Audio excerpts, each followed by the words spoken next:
disappointment. Now the vice president often tell me, since he got a seat as vice president, how many persons have I recommended in this government to serve in the government as presidential appointee? 0. Every appointment in Nima County was done by him. He and I would discuss something as a brother. To implement it, you will bypass me and do different things. I better keep it. I don't talk on it. Now you need to deceive us. The thing we saw, it frustrate us. So why can't you lie? Why can't you steal? Why can't you allow the citizens to be? You see, we just tell you that's why we voted you. But you fool us, you screw us, you use us and later on abuse us. So why? The government should lie. Why? But that's the question that we ask. The good person in our whole United Party, that President Baka.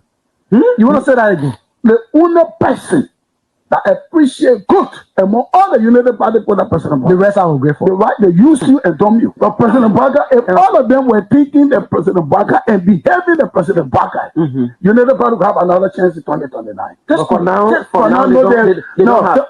they do not regard people that help them.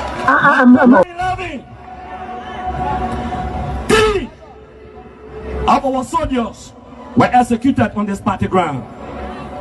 2 at the back and 1 right at the headquarters. The man who shot and killed our people today is a darling boy in the Liberia National Police. They brought him back to shoot more guns. Get ready to shoot. Because we challenge the status quo appropriately. Come on, Liberia. Inform that the violence or any student because of their action, it will be the day the entire Garguah administration will cut down. We will massively violate the students in this country and will shut down the Garguah administration. The day that happens, we have the capability to do so. And if they think this renovation project is a joke, let them try it. The fall of the Garguah administration begins with this. If they think they will temper on any student in this country or at the university of Liberia and work away with impunity, while our children saving opponents and logic in the Western world, while we are subjected to agile power and bad learning conditions here, and the thing will say. In the first 100 days, no car will get stuck on a major road in this country. And I mean it. You say it out loud?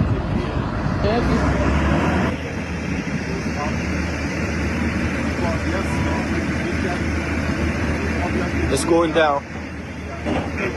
First floor. There you have it. That led to decades of war still run deep. But so too does the longing for reconciliation. A reconciliation defined not by political bargaining or by an artificial balance of power by tribe, region, religion, or ethnicity, but by the equality of opportunity and a better future for all Liberians. Garguah can lie. The government, all the ministers in the government, they can lie. They don't put all hustle, they put a hustle, they lie. Everything they say, they never say the truth. Today, the supporters of His Excellency Joseph Garguah presents him as a poor man from Lofa and assert that he will understand the plight of the poor people. Fellow Liberians, do not be fooled. Vice President Garguah is not poor like you, not even as me. As Vice President, his office received more money from the government budget than any other Vice President has received in Liberia's history. He has enjoyed some of the best and most lucrative government jobs. First of all, there's this, what I call sort of vicious lie about the fact that Mr. Pewee is gay or bring gay lifestyle to Liberia. It's complete bullshit. When people can accuse you of stealing people's money, when they can accuse you of being involved in the war, anything, people don't make up stuff. They don't make up shit. Excuse my language, right? So it's complete nonsense. I'm married, 8 Teresa, 2 children, 5 grandchildren. I believe in traditional family values, so it's complete bullshit, complete nonsense. Young man, vice president, young man that are vice president, the major so 500,000. I mean, Jamaica, the major went to, I forget that Jamaica, the majors went to Ghana, the fit, and they may bring it all company in the country. I mean, Kun, they can't reach yourself. Kun, man, you know, Kun, but I want to sophisticated, quiet, hardcore rule in Labro. But Labro, when 2029 come and pass, then you finally leave. Mission is completed. Now, what the rules of engagement? When the war ended, the guy said, the captain, the commander said, mission complete. There wounded out first. All men on board. Everywhere there is no school, I will put school. And everywhere there is school and school in bad condition, I will renovate it. I told them, towns and villages, everywhere you will have lights in a town for children to play and people to see. I told them, every town will have safe drinking water. If Charles Taylor is the problem, he will be out of here in the twinkle of an eye. And I say, let well-meaning Liberians come home. If we respect this constitution, a government formed in Accra is a violation of Article 1 of the Constitution. Let them come home. Let that government be formed in Monrovia. The government that capital rule, small there rule, B rule, all kinds of dialogue. I think the reason Joseph Boakai will not do much because the old man, the papa is suffering. The papa loves the country, but he can't make it. The criminal there around him, they sophisticated than him. They are sophisticated criminals, so they can't make it. Your league Costa, God know how to pay people. It's just simple. Costa that accused everybody here but himself. Everybody, we join, we accuse Joe, he killed Joseph Boakai. Boakai still living. Joe, no, you leave better. He made me senator. He almost made Joseph Boakai president until he screwed up. We gave God the glory. Yeah. Well, Boakai, when he screwed, he said, oh, we don't want to make sure we will fought for him to be reconciled with the president. And then the people who fought for him. Look, your league Costa, you will come. And Costa on a podcast, he said, they don't been calling me. Okay.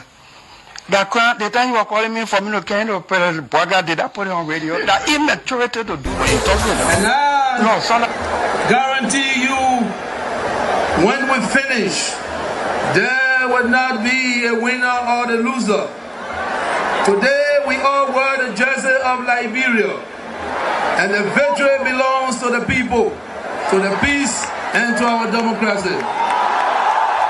As we begin to build upon the foundation of this new Liberia, I, George Seleke Kromah, the new president, will first give thanks and praises to the Almighty God for the blessing He has bestowed upon our country. And I say, my people, thank you, We elect on 85 irresponsible men that want to happen to the country. We elect on 85 irresponsible men to govern this country, not to be very irresponsible.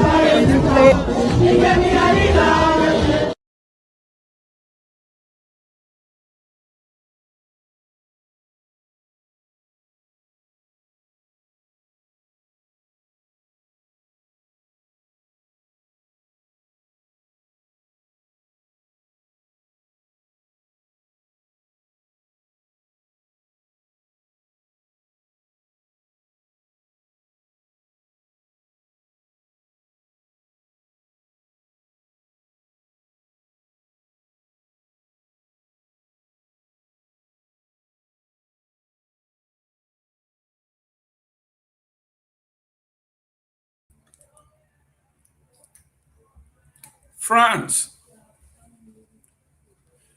the team I picked to win it all, was beaten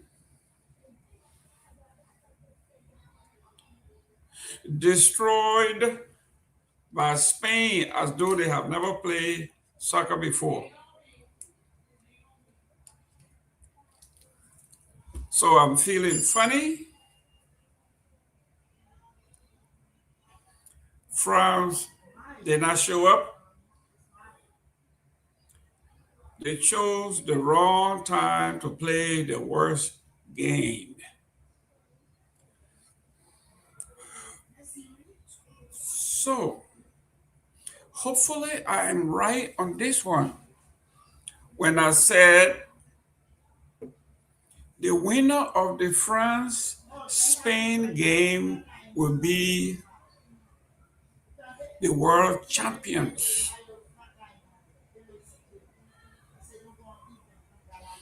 That's my last hope.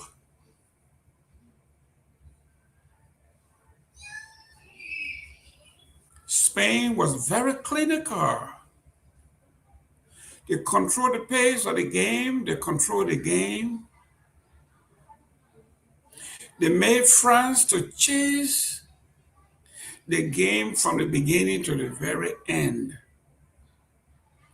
At one point, it was 8 shots on goal to 0 for France. Imagine. It's like when we are coaching, we tell the kids, it doesn't matter how good you are, if you don't show up for practice and you don't show up for a game, you make no difference in the game, you don't help your team. And we say the same thing about whether it is soccer or basketball, a shooter must shoot. You cannot dribble the time out. And that's what France did today. It looks like there were no strikers. Can you imagine 8 shots on goal to 0 in the first half? If you don't shoot on goal, how do you stand a chance on scoring?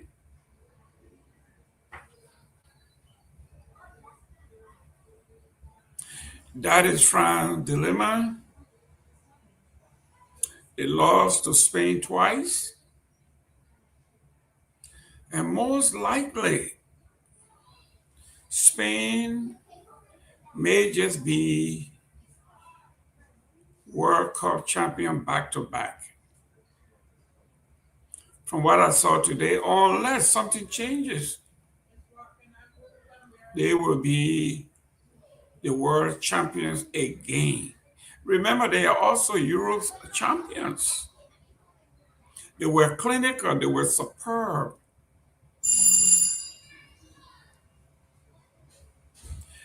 So if my last prediction is right, my last button on Joe's coat in Liberia, we say,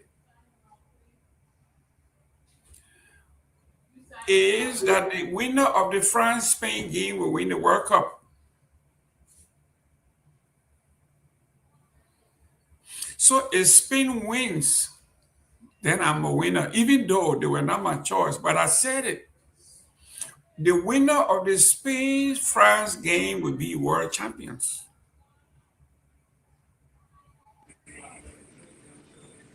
As I'm licking my chops, as I'm licking my wounds, as I'm crying inside. In Africa and tradition, they say, men don't cry, men don't cry. But in the West, they say, it's emotional, you can't cry. There's nothing wrong with crying. So I'm crying. France, you let me down. I'm crying, France, the last African team. You let me down. It looks like you didn't show up at all. From the beginning to the end, Spain played a clinical game. This is what they call football play in the lab. They were clinical. They were great. Their passes were crisp. They were always on the run. They were intercepting the passes. You know, Mbappe liked for the ball to go through. They will intercept every time. In the first half, I have never seen a professional team at that level where shot on goal was 0-8. Ladies and gentlemen, welcome to the show. I am your boy from Grand Bassa County, Jerome Gayman. I am finished crying, you know, I wear my tears. Let me welcome my co-hosts, my colleagues. Honorable Pewee, welcome to the show. Thank you. Thank you, Mr. Gayman. I'm down. Also, I thought France actually honored Didier Deschamps going to win this World Cup after being with the team for 12 years as a coach, as the manager of the team. Quite unfortunate day for him, and also a very successful player of the team. He was part of the winning team of '98 when they won the World Cup. Didier Deschamps, we thought he would have won it as a coach. He would have been the first person to do that, both coach and the player. Unfortunately, the road just came to talking about a broke end. But excuse me, Mbappe won this in 2018. He wasn't a coach. Mbappe, France won 2018.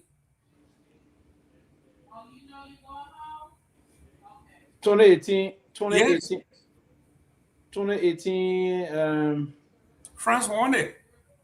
And then 2022, they lost to Spain. Yeah, I think Didier Deschamps, the 2018 France won it, right? Yes. If France won it 2018, yeah, then I think, then I mean he won it as coach. Then yes, he won it both as player and coach. Okay, it was going to be his second time winning there as coach. Because he's been with the team 12 years. Right. Yeah. Well, Didier Deschamps, but but this is going to be his last day as manager of the French team. He's going to be stepping down as the manager of the French team. I think it's going to be given to another person will take over from this. But this is a very powerful team. Sometimes that's the essence of football, you know. I can feel. I saw one of little black picking openly crying on the field. I think on the lap with his father and other things. You know how the kids are into the game and the rest of that. I can feel how millions of children and young people, old people in France, how they are now. So this is it's painful actually. Where you expect the team and they came out the #1 favorite for this World Cup. Of course, from day one. Yeah, and Spain is considered the second favorite, if you will, and then but now they're not take over. Now I think they're gonna do this. I hope and see what's gonna happen. But I'm afraid that the way the Spanish team played today, I think they are the most. I can put my money on the line for them now. Again, that's football. There you go. Messi and Argentina may they come and do the damage, or England come and do the damage. So that wait and see what's going to happen tomorrow afternoon, and then I will know who actually is going to get the World Cup. But I think Spain, they play a very good football today, and clinical. Man, I never seen the gameplay like in the lab. It was so clinical. They play a very wonderful game, and this young kid. Myean, he's something to see moving forward. He's an extraordinary football player, and someone was saying the last night you can pair him with, I think it was our former president with Mbappe and other things. But there's two things you look at from the time.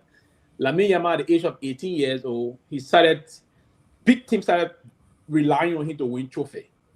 So that's the difference there. The age 18, Barcelona.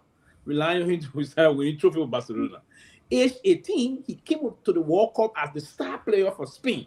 So he's not. So I would take my perspective on that. I will follow one of the world's best commentators. That's what he said. He said he believes the case is extraordinary. Age 18, other people 18 will still be struggling to find their son. But 18, he's been relied on not to be the man to move forward. He set the team and triggered them. He set all this kind of lines. Tactically, he's good. He had the endurance and all those things, and he understand. So he's going to be something to see. He got a contract. He's the full year to 30-31, almost that about with Barcelona now. And if Barcelona want to cut that contract, or they got to give him $1 billion, I don't know what have to give him. He's going to be like making around $30 million a year moving forward and other things. So he's something to see. He's and he beefing like he lay brother. Yeah, but you know that's how it is sometimes. That we say in Liberia, they say like a biscuit, right? You never know where it's ever going to break. Let me go to Junkies. Junkies, I don't want to hear nothing from you today because I'm upset. And all the Messi fans, the fake Messi, the floppy Messi, tomorrow we will see whether he will be floppy. But welcome to the show, my friend.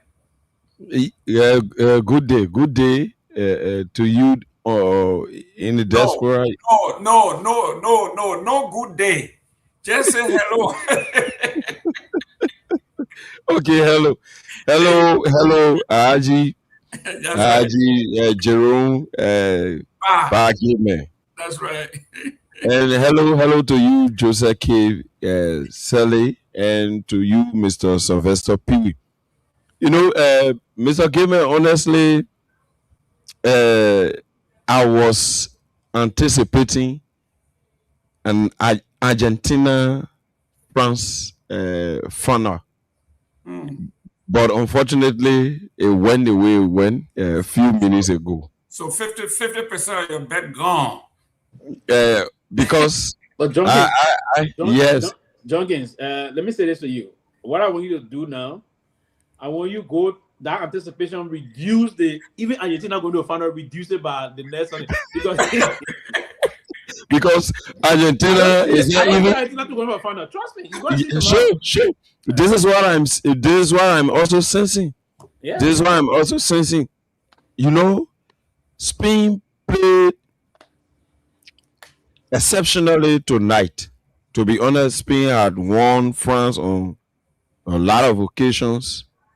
But on this tonight game, Spain was very much proficient.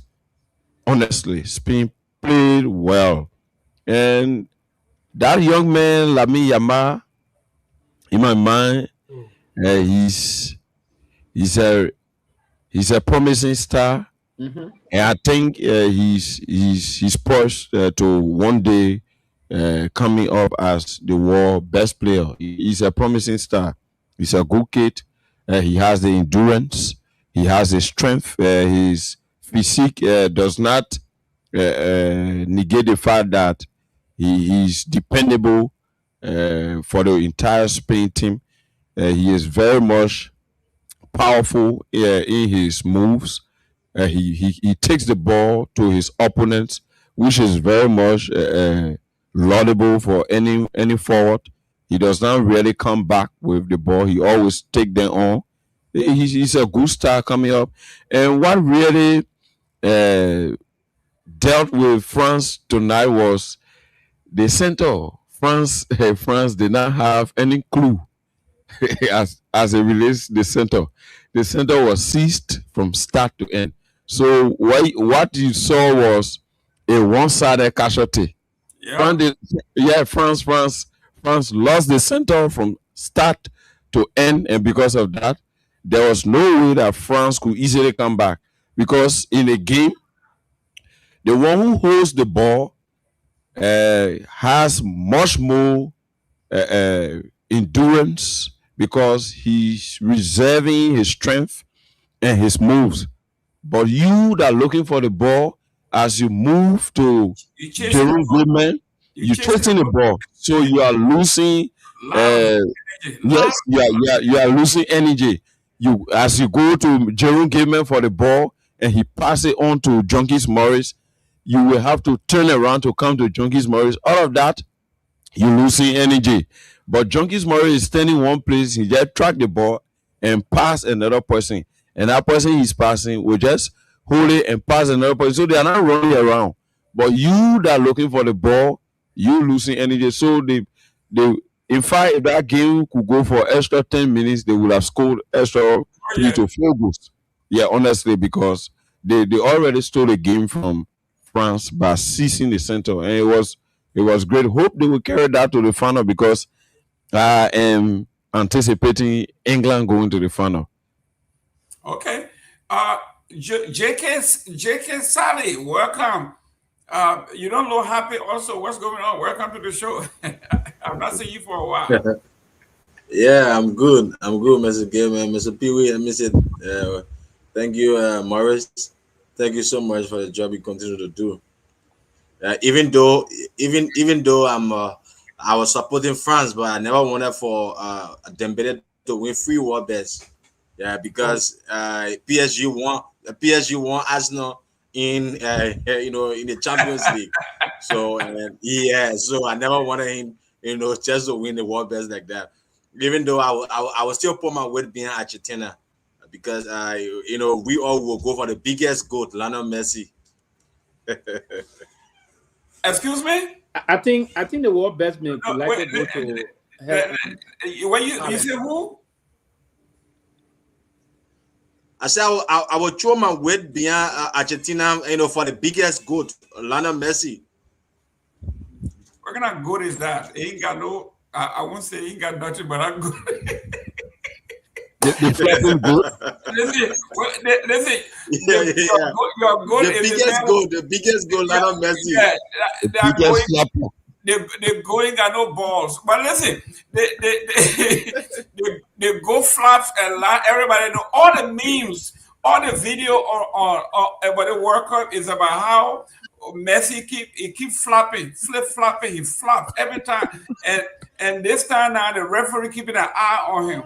How can you just be walking you for that and you wanted to blow the whistle? But anyway, now still that we're on football, let's go directly to Liberia. We got the news that the Lone Star team, majority of the Lone Star team has been denied visa to the United States. Hence, they have canceled the Lone Star versus Minnesota game.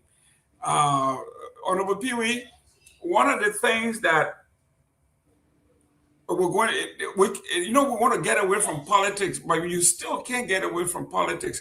One of the things that this administration came into being was that said Joseph Boakai has experienced, he has elevated Liberia's stature on the international stage. We are respectable again. People listen to us. We have regained our status on the international stage. And just recently, we were given honorary, leadership on the Security Council. Everything we said, we have arrived with this and that. Then all of a sudden, reality checks in. Now, listen, don't be so fast. And for the entire team, almost entire team, because from what I'm reading here, 15 players' name was submitted. I think 4 plus 1 staff. So it doesn't look good, Honorable Pewee.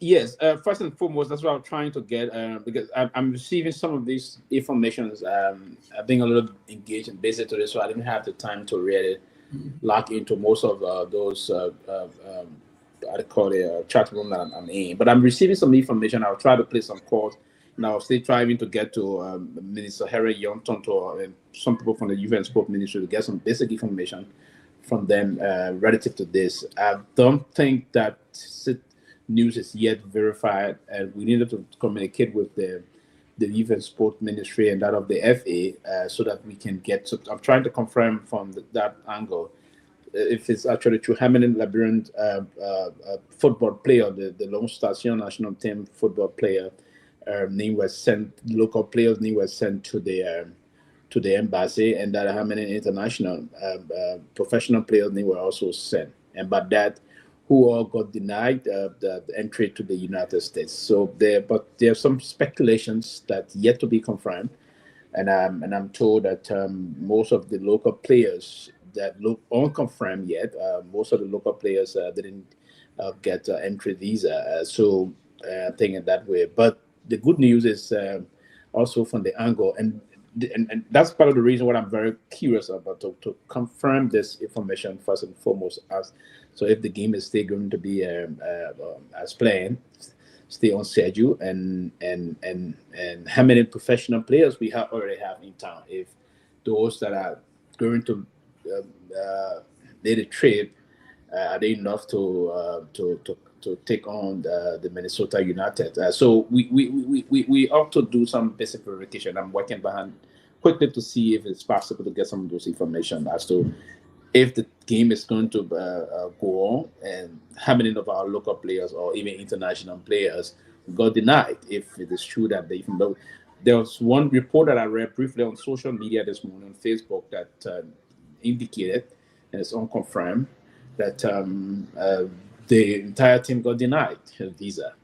And I knew that report somehow was factually inaccurate, so we needed to get the facts around it. But there's some speculations, and I would have thought that the Ministry of Youth and Sport would have now by this time come out and give a definitive statement. But we have Seleke here. I thought, Seleke, what did you guys hear on the ground today in the country? Was there an effort made to reach the FA or certain authority within the Ministry of Youth and Sport, the Deputy Minister for Sport Development and the rest of that, to ascertain some of these facts coming out of some social media blogs, if you will? Yeah, so today, while the press conference was ongoing at the Ministry of Information, you had the acting minister, Yonton, was there, and it was a time news pop up, and I personally asked him the question, and one thing he said that he cannot verify it now because the information has not reached out to him. But we have a few of our colleagues who report around sports, especially from the level of the FA.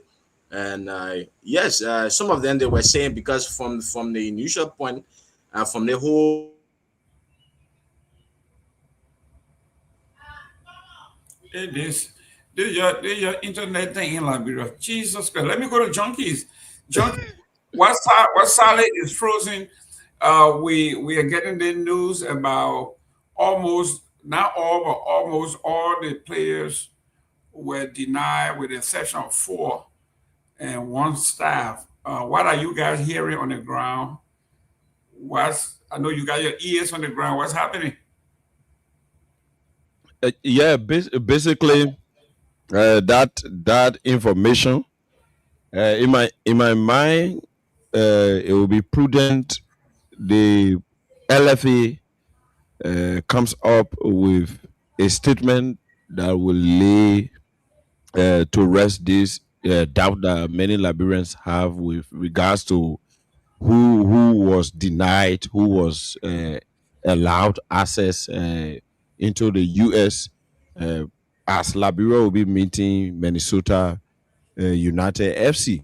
So the FA is the institution responsible to provide the necessary information our people need to know when it comes to our national team. So I think they are not doing well. They believe in this lip service dissemination of information. And I think it's not good because the public is the people we are serving. So if you in a public position and don't pass on information to the people, they are not aware, then with that, doubt, gossip, and misinformation continue to trend. So I think it is onus on the LFA now to come out and see who are those that were allowed access and who are those that were denied. In fact, information I'm getting, it is alleged that the number of persons listed as officials on that trip should not be. It's too exorbitant. That's the first thing. And some individuals who are not have that opportunity to secure the U.S. visa is trying to use this as a conduit by which they can obtain a visa and enter the U.S. While at the same time, information is also coming up that the U.S. government is concerned, the State Department is concerned with this issue of Liberians in particular going to the U.S. on visitation and programs and not living according to the terms on which they went to the U.S., escaping, running away from camp. If you go to Mr. Jerome Gayman for visit when you're supposed to spend 2 or 3 months in that period of time. You Chile and Mr. Jerome Gayman can see you again. All those excesses, the U.S. government is trying to look into them. So I'm getting information that that is one of the factors. I will see some of our local base players who have now have access to U.S. visa being denied. But on the overall, those to be denied are mainly officials who are just being listed so that they use this medium to have a U.S. Visa in their passport. So those are the competing arguments on the ground, and I think the elevator now would need to come and clear the air. Okay, Joe, welcome back. The thing is that you were at the Ministry of Information today. If the information was false, the leadership would have come out and said the information out there is a lie, is totally false. But he gave a disclaimer, say, they don't have full information. They have to go and gather more information. That tells you because the game is next week. Today is the 14th. July 26th is in 12 days. So there's no way you're going to come on the same day of the game. So they should be here by next week. So they should come out and come clean. Yeah, Mr. Gayman, why I was on the show, I just received a call from one of Liberia renowned sport journalists, Thomas Kojo. And right now, within the Elevate chat rooms, these things has been discussed. Like Brother Morris was saying, it was the same thing Kojo told me, that the listing that they presented to the embassy, and you had a lot of people who some people have not even traveled before. Yeah, people have not traveled before, and there was a communication sent to the Ministry of Youth and Sport before the entire visa issue even raised up. There was a communication from the embassy that was sent to the Ministry of Youth and Sport, but there were also on-ground talks between the government of Liberia and that of the embassy. But yet, so let's see from now to this weekend, hopefully next week, let's see what will happen. Whether the embassy will reconsider their decision, to select few people, or maybe they will maintain the same listing that was sent. Let's see from now to the weekend, or maybe next week. Hopefully next week, what will happen? Well, Honorable Pewee, the World Cup, as big as the World Cup is, some major countries, their players and they were denied visa. So what makes people think that the United States at this particular time cannot do this? And I was just having discussion with someone behind the same thing we're just discussing just now. Now, so, and you just actually hit what I was going to say, and that's just the point. This is an international obligation from even the host country of World Cup to give visa, right, to participating countries, the team and that of the fans. But again, it is clear, abundantly clear, to get a U.S. visa is a privilege. It's not a right. Even the fight, and FIFA even have to re-amplify that in recent days when the situation of one of someone who was denied visa, and FIFA, okay, they issued the referee situation here. The Somali referee and that of the Ghanaian striker, that player that got a problem in England, was denied the entry into Canada because it's a pending criminal case against him in England. And FIFA came out and said abundantly, clearly, right, crystal clear, that we don't interfere with the host country of World Cup issuing visa, while we encourage the host country to allow participating teams and fans to be part of the World Cup activities, but we don't interfere with that. So if those things hinges on criminality, if it hinges on suspicion of the country that this person here will be a threat, or the person will violate their policy, So this is nothing strange we should be debating here. And we shouldn't expect that. Number one, I want to believe some folks were already on administrative processing. So those that are on administrative processing will have to be a long-term review to see if there's a reason to give entry to chairperson or not. So it is within the councillor or the councillor to determine who will have the right to have an entry into the United States. So we should not see there as an obligation of the government of the United States to our national team to ensure that they have to have entry into Liberia, into the United States to meet these encounters coming up. So no, this is not. But the information we are receiving, and I'm just trying to verify some of them, is that it's not. I think they didn't give visa. So this in two categories. Some folks were denied, and some folks are still on administrative processing. Meaning, they still will hold your book and see the possibility of if they can issue you the visa, at what level of issue. So again, to come to the United States, first and foremost, you need to convince the consular that you have ties back home with the country. That's one.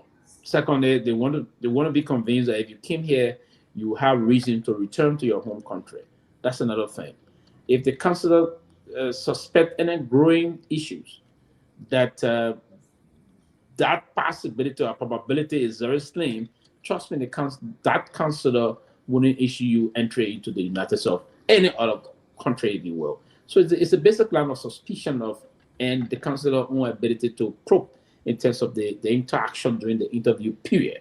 So that is the point. That is the point. So what unfolding in the country, and that is not verified. I'm also getting some information that some of our players that Name was sent for visa. This is not yet verified, and I will hope to verify that. It is been speculated that they may have attempted to apply before and give some information that is different from this information that they will now grow up. They may have given some misinformation before, and now they came there, they said their name. This time around, those names are not going with their ordinary passports. That's the difference here. This time around, they are all going with service passport or official passport, particularly the football players. Most of them are going to have service passport. That's privileged Liberian passport. That's the last trench of that is still in line to the privileged book we have, the diplomatic, official, and that of service. Those that are performing on behalf of the Republic, like all the Lone Star football player, all of the Lone Stars team, that will be the football team, the national football team, the national volleyball team, basketball team, table tennis, the fact that you do representation of the country. Whenever you are leaving to come for that international representation on behalf of the Republic of Liberia, you are a bearer of a service passport. In some category, they will issue you official passport.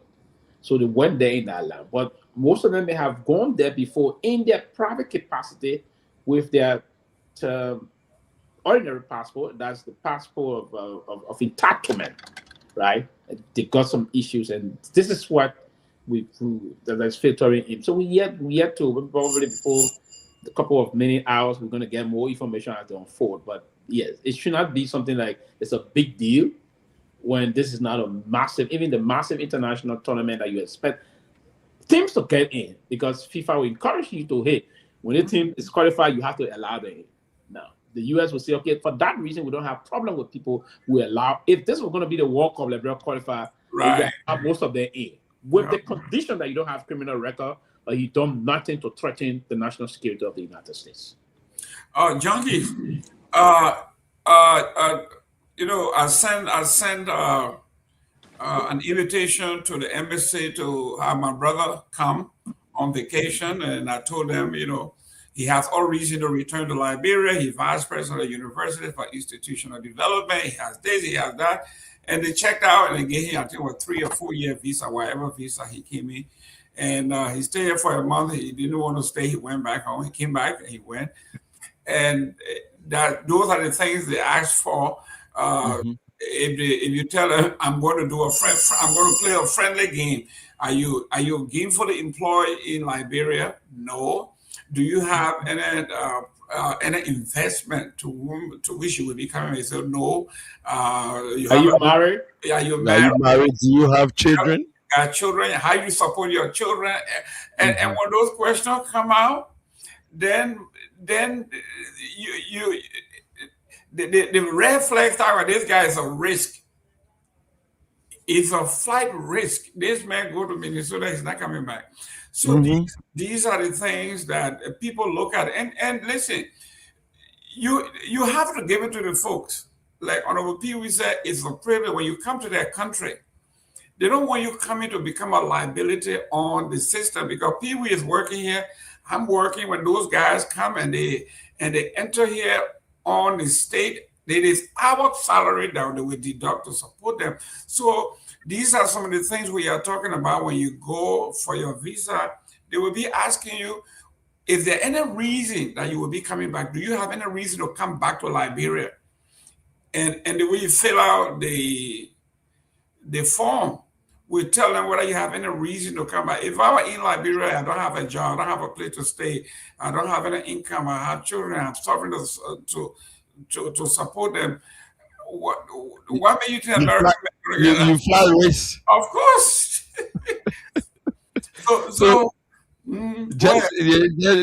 That was almost the same thing I mentioned from the beginning of this conversation. The U.S. government is seriously concerned with the issue of people going on visitation visa and the ESCOM. The U.S. is concerned with that because there are many undocumented individuals in the U.S. there that went there through these kinds of arrangements. So the U.S. is very much concerned, and the U.S. is trying to stringently scrutinize those that will be going for that friendly march. Because, mind you, Mr. Gayman, Honorable Pewee, and Sally, the U.S. is a place where people go to for opportunities because of the structure and the architecture that have been set up by the people of the United States. So on that basis, going to the U.S., that's why they place all of these bureaucratic measures in place so that you will be well trained before you can enter the U.S. If Junkies Morris have children here, and Junkie Morris said maybe he's stopping with one of his friends, he does not have anywhere to sleep, struggling and things, then because of his charismatic posture within the country decided to pull him on the national team to go to the U.S. And the U.S. Embassy do their own administrative fact finding before issuing any visa in his passport. And all of these facts come out and the people get them. Do you think they will allow Junkies Morris to go to the U.S.? Because that is going to be a clear conveyor belt to changing the life of Junkies Morris, not through the means that they offer people at their volition, but through a crooked means and a Nicodemus way of entering the U.S. So the U.S. is concerned of all of these things because it had happened before. There have been individuals living from here, going for football game, they can't show face. Individuals living from here, going for talent show, they can't come back. Individuals living from here, going on visitation, they can't come back. Some people go to the U.S. because they had death trouble. In Labrador, the way we can say death trouble. When somebody die from you, you go there, because of that, lay sympathy can be there in issuing you visa. So if you get a visa now, you go to the U.S. after the funeral, repast, everything, you stay there, and you there more than 7 years now. All of those things, the U.S. have been tracking them, tracing them, and making sure that they have the correct information on it so that they don't violate the rights of other people. And I think this is where they're trying to draw their conclusion from, to make sure that they screen those that are expected to be given access to enter the U.S., to screen them well so that they don't have that same situation of making decision, then they regret on the decision. So it will be better, you know, who is Junkies Morris. You will check his criminal record as to whether he will not be a threat and liability on the U.S., as to whether he will not be a violator of the laws, where he will want to overstay. Because of that, you have from the people you go to, the people who your stranger father or stranger mother, you have from there, you go to different place and hire yourself and start putting those people there, part of your legitimacy in the U.S. under threat. All of those things, I think the U.S. is right, because if you are going to the U.S. through such means, then it means that you do not appreciate the U.S. Because, in all fairness, they've afforded us every opportunity to enter there legally and legitimately. The U.S., in fact, had provided year in, year out the DV program, which have accorded many Liberians the opportunity to travel to the U.S. and change their lives, and even extend helping hand back home. So we will have to understand that, like Honorable Pewee said, the U.S. visa is a privilege. It's a privilege. It is not a right, because the U.S. government is not forced to accept you to enter in the U.S. You get a part of the country, you ought to be there and make life and enjoy yourself. So they are not under obligation to giving you visa. So all of those things, we need to take them into consideration and limit our expectation and manage it well. Ladies and gentlemen, happy 179 Independence Day. Liberia will be celebrating our nation's Independence Day across the world. I'm believing and I'm hearing that the celebration is going to be in Grand Bassa, my hometown. If that's true, we will be celebrating. But all the other, quickly, I just thought to provide this information. That's how I was working on things. So we have 5 players, basically, that were denied a visa. 5. Okay. 2 local goalkeepers. Our 2 goalkeepers, they are all local based from Liberia with the team. And then 3 international players that are currently on vacation in Liberia. 3 international players playing outside of Liberia on vacation in Liberia. They were also denied. So the 5. So the information I'm getting from inside the FA is saying to me that 5 players were denied. Then they gave the official, Sekou Kone got his visa. This one, the official Sekou Kone got the visa. But here's what it came to. The coach now decided to say, okay, we have a lot of Liberians here in the US doing some engagement, playing for different teams and whatsoever. Right. We're going to give them the opportunity now to allow most of the Liberians to feature in this coming game. Now, but there's still a sticky issue here. This game may not go on. I'm reliably told from it may not go on if the government fail to fund the game. There's no money.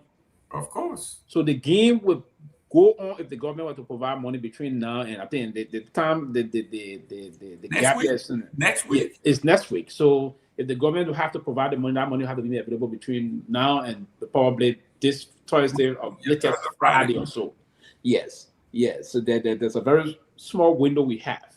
So 5 players denied, including 2 local goalkeepers, 3 international players on vacations. The 5 denied. They gave some of the officials, including Sekou Kone, visa. These are the people that would join the team to come and so on. But now the coach is already here and showing that most of the players, like Dolly is already here. Dolly is going to be part of the team. He's going to make something, or they're going to go around, check for some of our young, talented. But Pewee, I mean, they can come and get you. You a talented guy. Nobody, we can't play with nobody in the goal. But visa, I got the ready goalkeeper, right?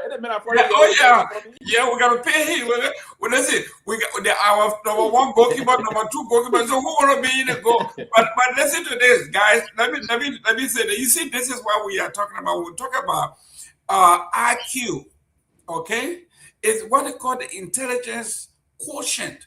Means how you think, how you gauge things. Now let's look at this. If I were within the Liberian soccer or sports politics, I would have looked at the dynamics of what America is going through. That Minnesota and the particular White House and this administration, they are at loggerhead. Minnesota is basically the heartbeat of illegal immigrants, according to them. There's a lot of, if you want to have safe haven and all of that, you want to abscond, where you go is Minnesota. You've been seeing Minnesota and ICE. It is a battle and they are still fighting. And then you go to the MSA, you say, I want to go over there. So those who are sponsoring these teams, they're supposed to think that, listen, the government is on our back. Minnesota has been in the news for the past 12 months, nonstop. The ICE is breaking down those, shooting people. They are doing everything. Why will you put our government officials, our people at risk by taking that? Where the game is not in Baltimore, it's not in Maryland, it's not in Florida, but of all places, Minnesota.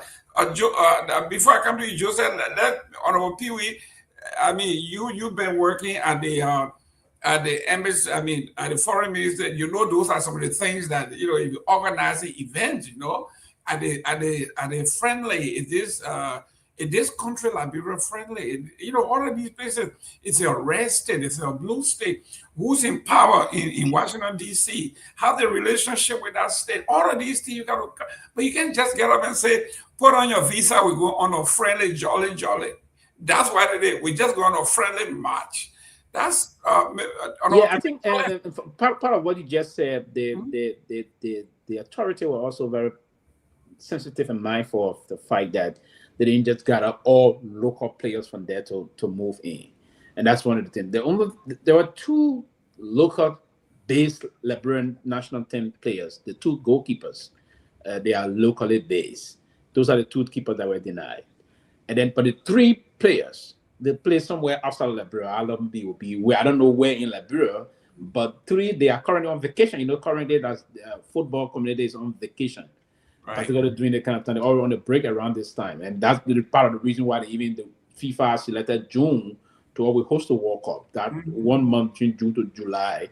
And then normally football player would take the breaks from May up to May, June, July, then August, then we start getting the football season back on course. Like most of the season, the top leagues will all open up thereabout and then moving on in August, then go full blast. So they are on break currently, and they got denied also. But we got some international based football players also that are based somewhere outside of some of them, probably somewhere in Europe or other areas. Some got visa because some of them got visa to come here before. They've been in and out. So they got visa. I think they would be they would make a trip. Those that are outside, they got their own visa from their respective country of residence, where they are currently on contract to play for a certain club in certain countries outside of Liberia. Some got the visa. Those that left from their bases and went to Liberia, three that are on vacation, they applied and they denied them. I don't know why. And again, the counselor would know why he did that. There may be a reason, because there will all be communication why you didn't have the opportunity to get the entry visa.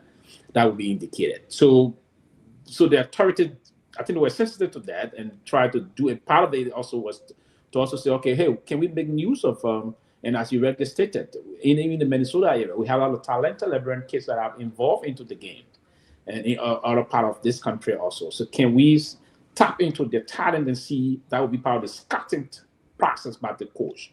The coach, as he said, he's going to be robust and very meticulous in terms of how he's going to get engaged in scouting our players, right? And before I'm one of those football fanatics that said, I think it is proper to start putting this coach on what we call shuttle sport diplomacy or shuttle scouting diplomacy, if I will. You find some money, get someone, put the coach on the kind of a shuttle diplomacy, evolve into one place to the next, see what we have, what kind of a talent we have. Can we explore this talent? And then if this talent is useful and prepared, then you put that talent into the national team. I think so. Some of what he's going to be doing this game, but the bottleneck now, there's some hurdle. I don't know if the government is going to move expeditiously to have that resolved, or if again It's going to be in the name of always the no money syndrome that will push our national team to not meet this wonderful friendly vocation with the Minnesota United FC. I think it will be appalling. It will be very counterproductive. It will be unfortunate where we too miss on this just in the name of no funding from the Liberian government. So everything is set now. The 3-player wouldn't come. The 5-player wouldn't. The 3 and 2 goalkeepers. Some of our officials on their way, they got the visa. They should come. Those from Europe, some of them are already in here. The rest will come. They will join the team here. We have players already on the ground to meet the encounter against Minnesota FC. But do we have the funding to have this? Because you need to give the players some per diem. Those players that will be playing, take care of them, the hotels and other situations. You need those funding before the situation can move in. You can keep the players at their home quickly here. You can keep them at their respective homes, and you wanting them to go and train and then go on the football field to play. That is not the kind of soccer. They can sleep in their car. Yeah, that's not the kind of soccer. Let me welcome Honorable Peabody. Welcome to the show. Good to see you, man. Good to see everybody. Happy Dr. Peabody, you better have your house open because we're gonna have a lot of homeless soccer players. They would need somewhere to stay. So you gotta help them out. But how many got visa already? No, most of the players from what we get gathering that will be playing will be local people who are in the United States, people who are here, because most of the folks that were on the ground in Liberia, they denied them. 5 is confirmed according to Honorable Pewee. 5 both goalkeepers and players and all of that. But then on the other hand, but how you can play with 5 players? But they deny 5. They deny all of them. So what's happening now is the crookedness in Liberia, as always. They were more official on our roster to come to America than actually players. Of course, they're going through that. And the American embassy caught on to that too. But you see, this is what there were. Another Caribbean team wanted to come and play Miami FC, right? Into Miami FC. With Messi and then all of those guys, and the Miami folks said, for you to play us, you gotta pay us $1 million to play against us. Right. So obviously Liberia is not at that level to come to play against Miami FC, where Messi and all, to play against people, to be seen on the court with them, with you have to pay them. For you to just come, because it would be you 7-0 anyway, or 10-0. Yeah. But for you to be on their court, to be a Hard Rock, you saw the stadium at the World Cup, Hard Rock. Right. For you to come here, are you kidding me?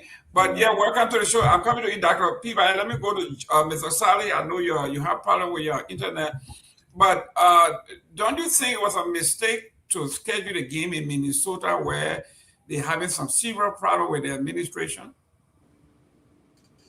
Well, I don't think the organizer already made a mistake, because when you check Minnesota, where you have majority of Liberians and also blacks, they wanted to come at least, just to showcase the team, celebrate the Independence Day celebration. So I don't think there were any mistake in selecting the venue like Minnesota. But like Mr. Pewee said, right, having a U.S. visa is a privilege, and yes, the embassy told it wise, because bear in mind, this thing happened once upon a time. There was a musical concert hosted in America, and a lot of artists left from here, and some of them they didn't return, like the Les of Friday the 7th Man, Jerry Donso, they didn't return to Liberia. So, and I don't think the embassy want to have that mistake again. So they thought it wise. Yes, we can, from their own view, play 5 players, 2 goalkeepers, 3 international base. They didn't meet our own criteria set, the benchmark. So I don't think there was any mistake in selecting the venue, Minnesota. They just wanted, Liberians just to feel part of it, feel part of the celebration. Okay, Dr. Peabody, if you're ready, you can opine. But let me go to Junkies. Junkies, like I said, with Minnesota been on the hot seat for the past 12 months, they on lockdown by the federal government because of constant immigration issue, people overstaying the visa, illegal activity, a lot of criminal activities going on there. And then you put that kind of thing and say, you know, we're coming there for friendlies. These are all red flags.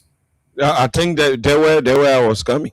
The fact that our people will be undergoing such training, and our government is aware, and that should be the responsibility of our government to make prompt intervention, because those are citizens of Liberia. It is the government responsibility to protect every citizen, whether you are in Liberia or outside there. That's why we even have consulates near capitals, and we have embassies. So, you know, Mr. Gayman, this situation in my mind is not timely. That's how I just want to run it up. It's not timely. Our people are undergoing pressure.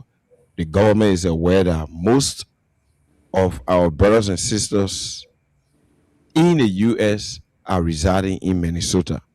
So carrying such a recreational activity to them is like bringing them to the public, or bringing government's attention to them, that the people you have been looking for the illegal overstay individuals, that you can see them. That's how, for me, I see it to be. The government supposed to use reasonable judgment. If the government has resources in that direction, I would have thought to boost the tourism sector, to open up Liberia to the world, since concomitantly the U.S., Mexico, and Canada are hosting the world's biggest sporting event. That will also be an added advantage to Liberia's international image, tourism-wise now, that we send for Minnesota FC, and Minnesota FC comes to Liberia. We play Minnesota FC here in Liberia to indicate that Liberia is a safe place, Liberia is peaceful, Liberia is prospering, and Liberia is open for business. That's how I see it. So reasonably, if it would have been properly thought about by the government folks, I think they would have done it in a way that Liberians were going to be happy, because you taking a game there, many Liberians are not positively affected. If you bring the game to Liberia, we have more citizens than the citizens we have out there. So if you bring that game to Liberia, it will reenact that spirit of sportsmanship that always kept us together, for which we used to be the duty brothers and sisters.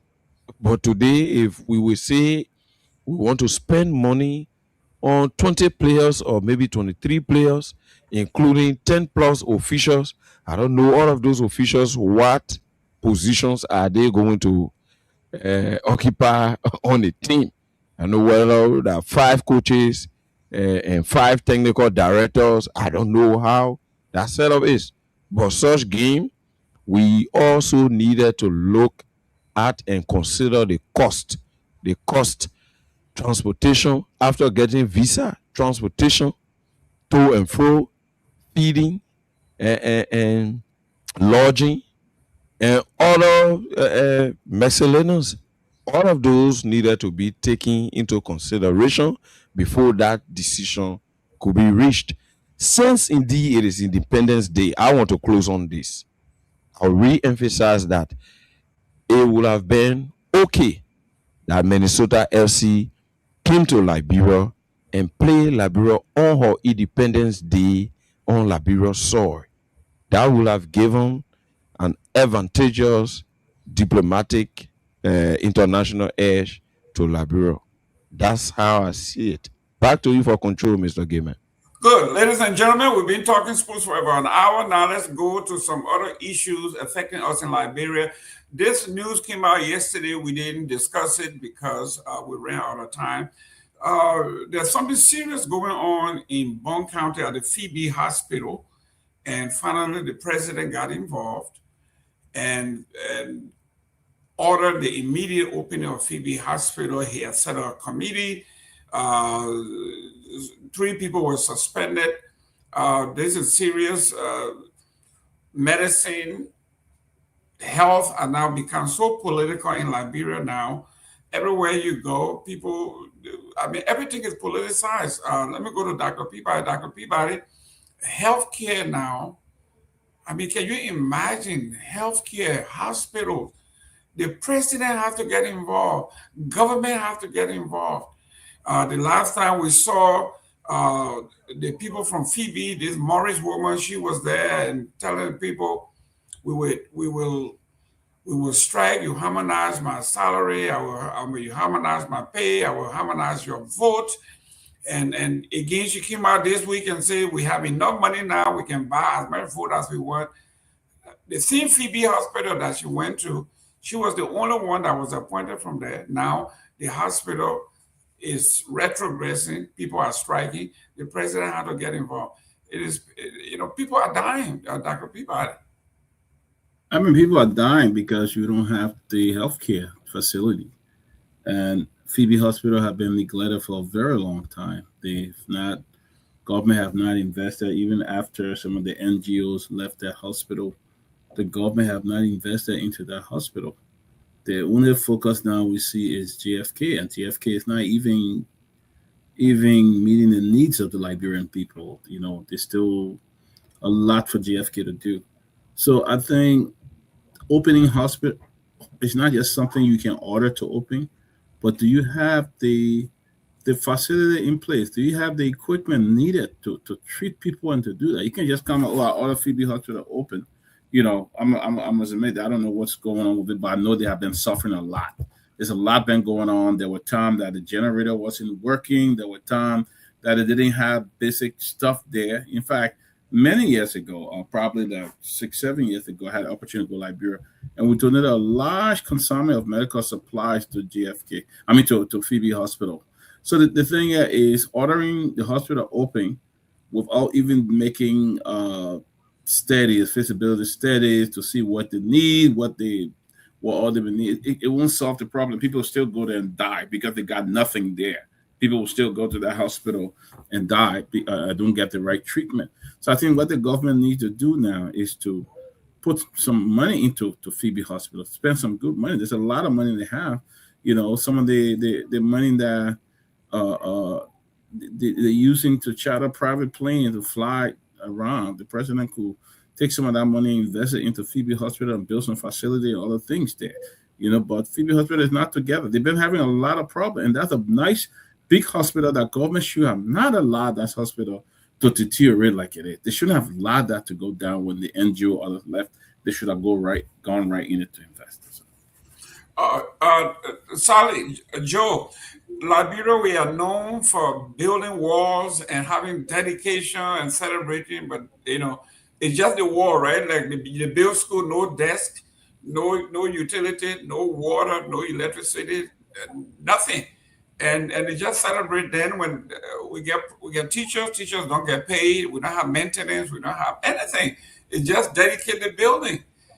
And this is what killing us. We can build more buildings, dedicate more buildings. Once you don't have the infrastructure in place, it is useless.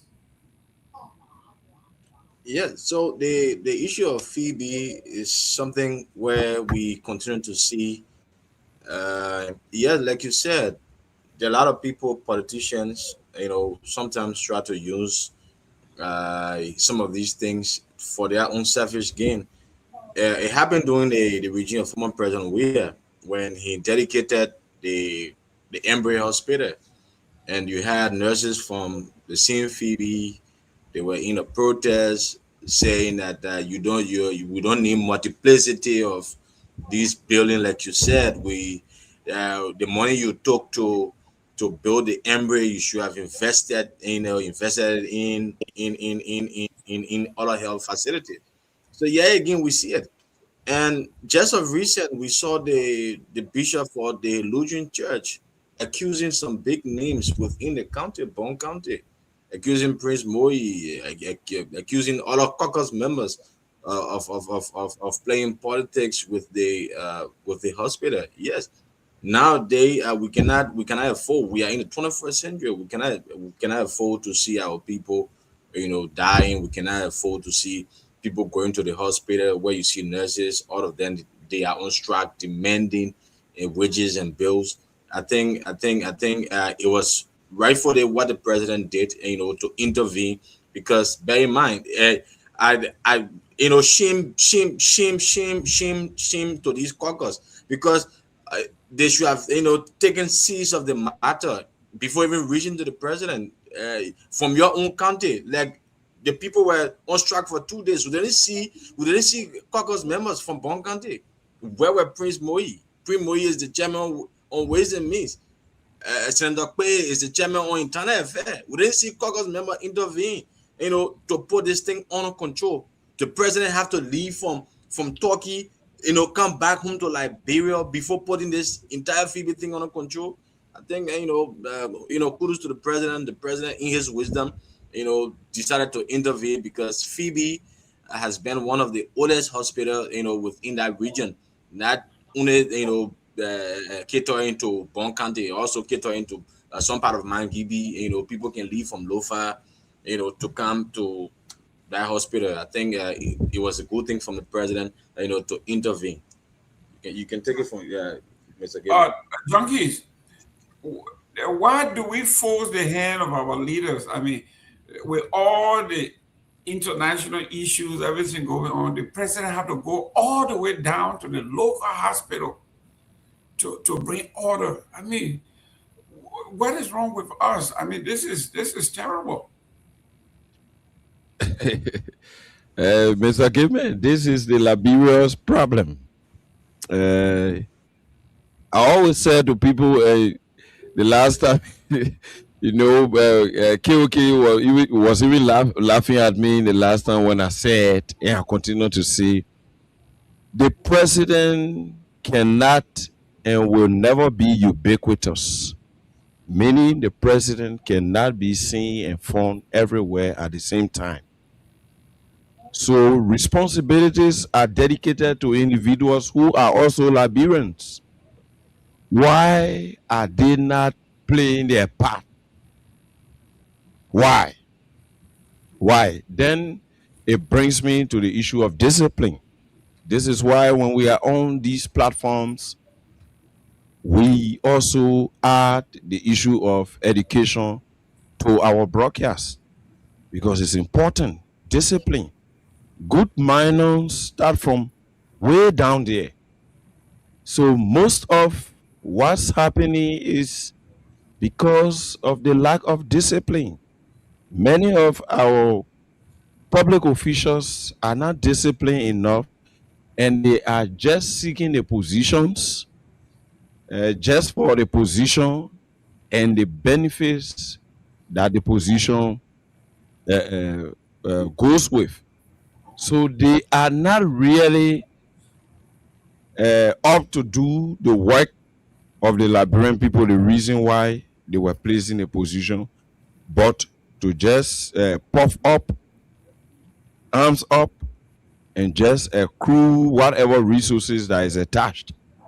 But in terms of proficiency, efficiency, and effectiveness on their part, and understanding their rights and responsibilities, people who the young ones should look at and try to emulate, so that they become good leaders and have good manners for tomorrow, so that we have a civilized environment, are the people that are spoiling the system. They are flouting all of the laws. They go to work 12 o'clock, 11 o'clock. Lawmakers go for session instead of session starting at least 10 o'clock. Lawmakers start session 2 o'clock, 3 o'clock, and even in some cases 4 o'clock. I was there. So I knew, and let's say I know how they have been doing it and how they stay doing it.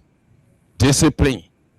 This is almost all over the government, different entities. Discipline. People working at the Capitol building in the central administration, they go to work 12 o'clock, they leave from the job site during lunchtime and they don't return. In fact, when the people call for hair count, the number of persons you don't see regularly at the Capitol building are the people that assemble for hair count. Discipline. Another form of corruption. Another form of taking away from Liberia. So these things are the different compounded, complex situations Liberia is faced with. That's why we are going nowhere. How every fairness, you will have a minister of health.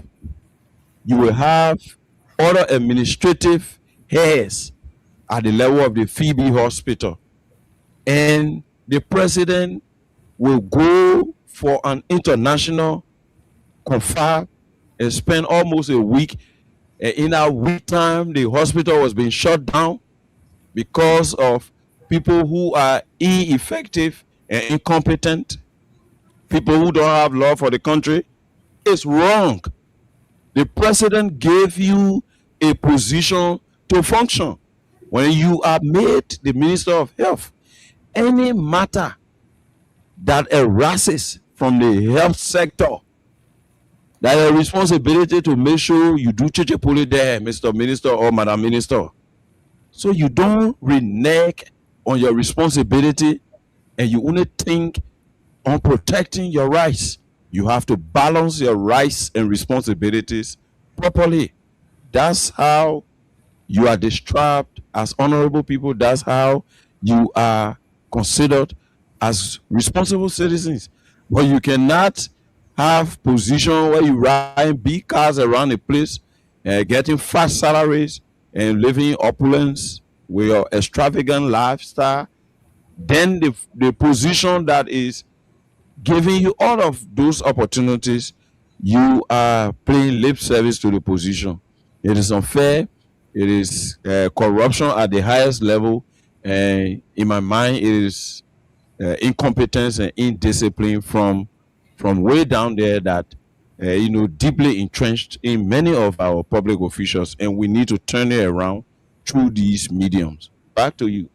Thank you very much, ladies and gentlemen. We got about 10 more minutes to go before we go to our line, because our brothers and sisters, our fans, our Freedom FM at 7 o'clock our time and 11 o'clock your time, we have to sign off. So we're going to do one more topic.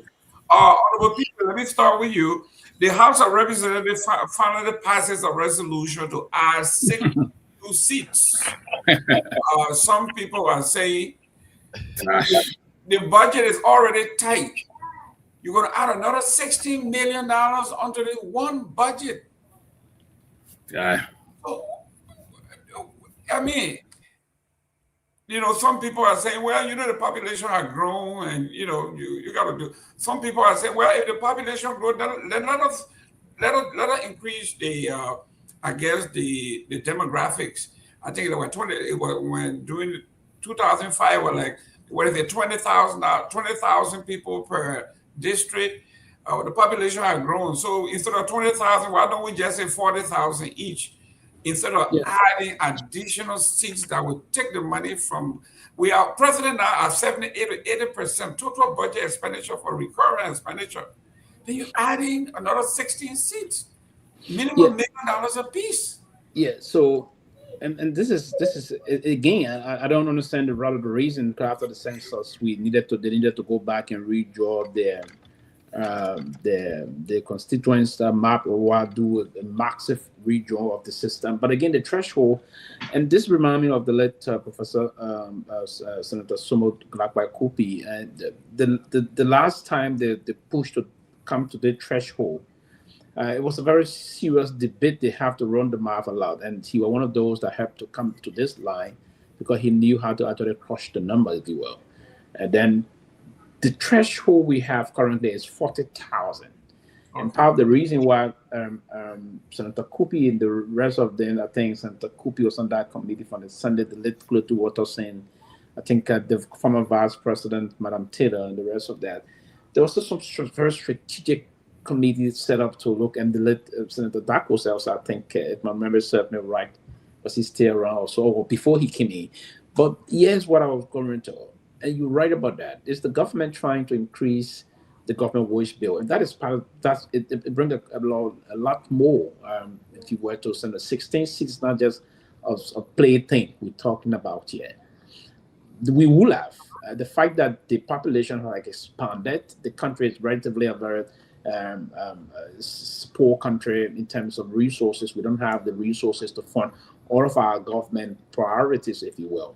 We have a lot of government spending entities and we're very minimum revenue generating institutions in the country.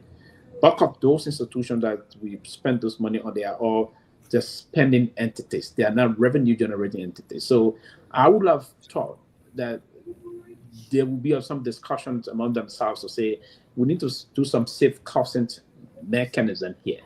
But the intent is just simple. The reason behind that is selfish, is to support their personal attachment in terms of ensuring that most of them believe with this, they will have the opportunity to recontest and win elections. So they will keep their seats moving. They will continue to have the political powers that they all be aiming for, if you will. So, hey, we will not create a space to say we will expand the numbers in terms of the threshold. Now, if it is 40,000, what can we come to the sense? Run the number around. Run to the sense and push down to maybe 70,000 or 60,000 per every constituents will be entitled to representation. If that is the case, you run that and you will still probably have, even if you have 1 or 2, but 16 seats across the country. So where is that going to be? There's going to be more debate now coming up.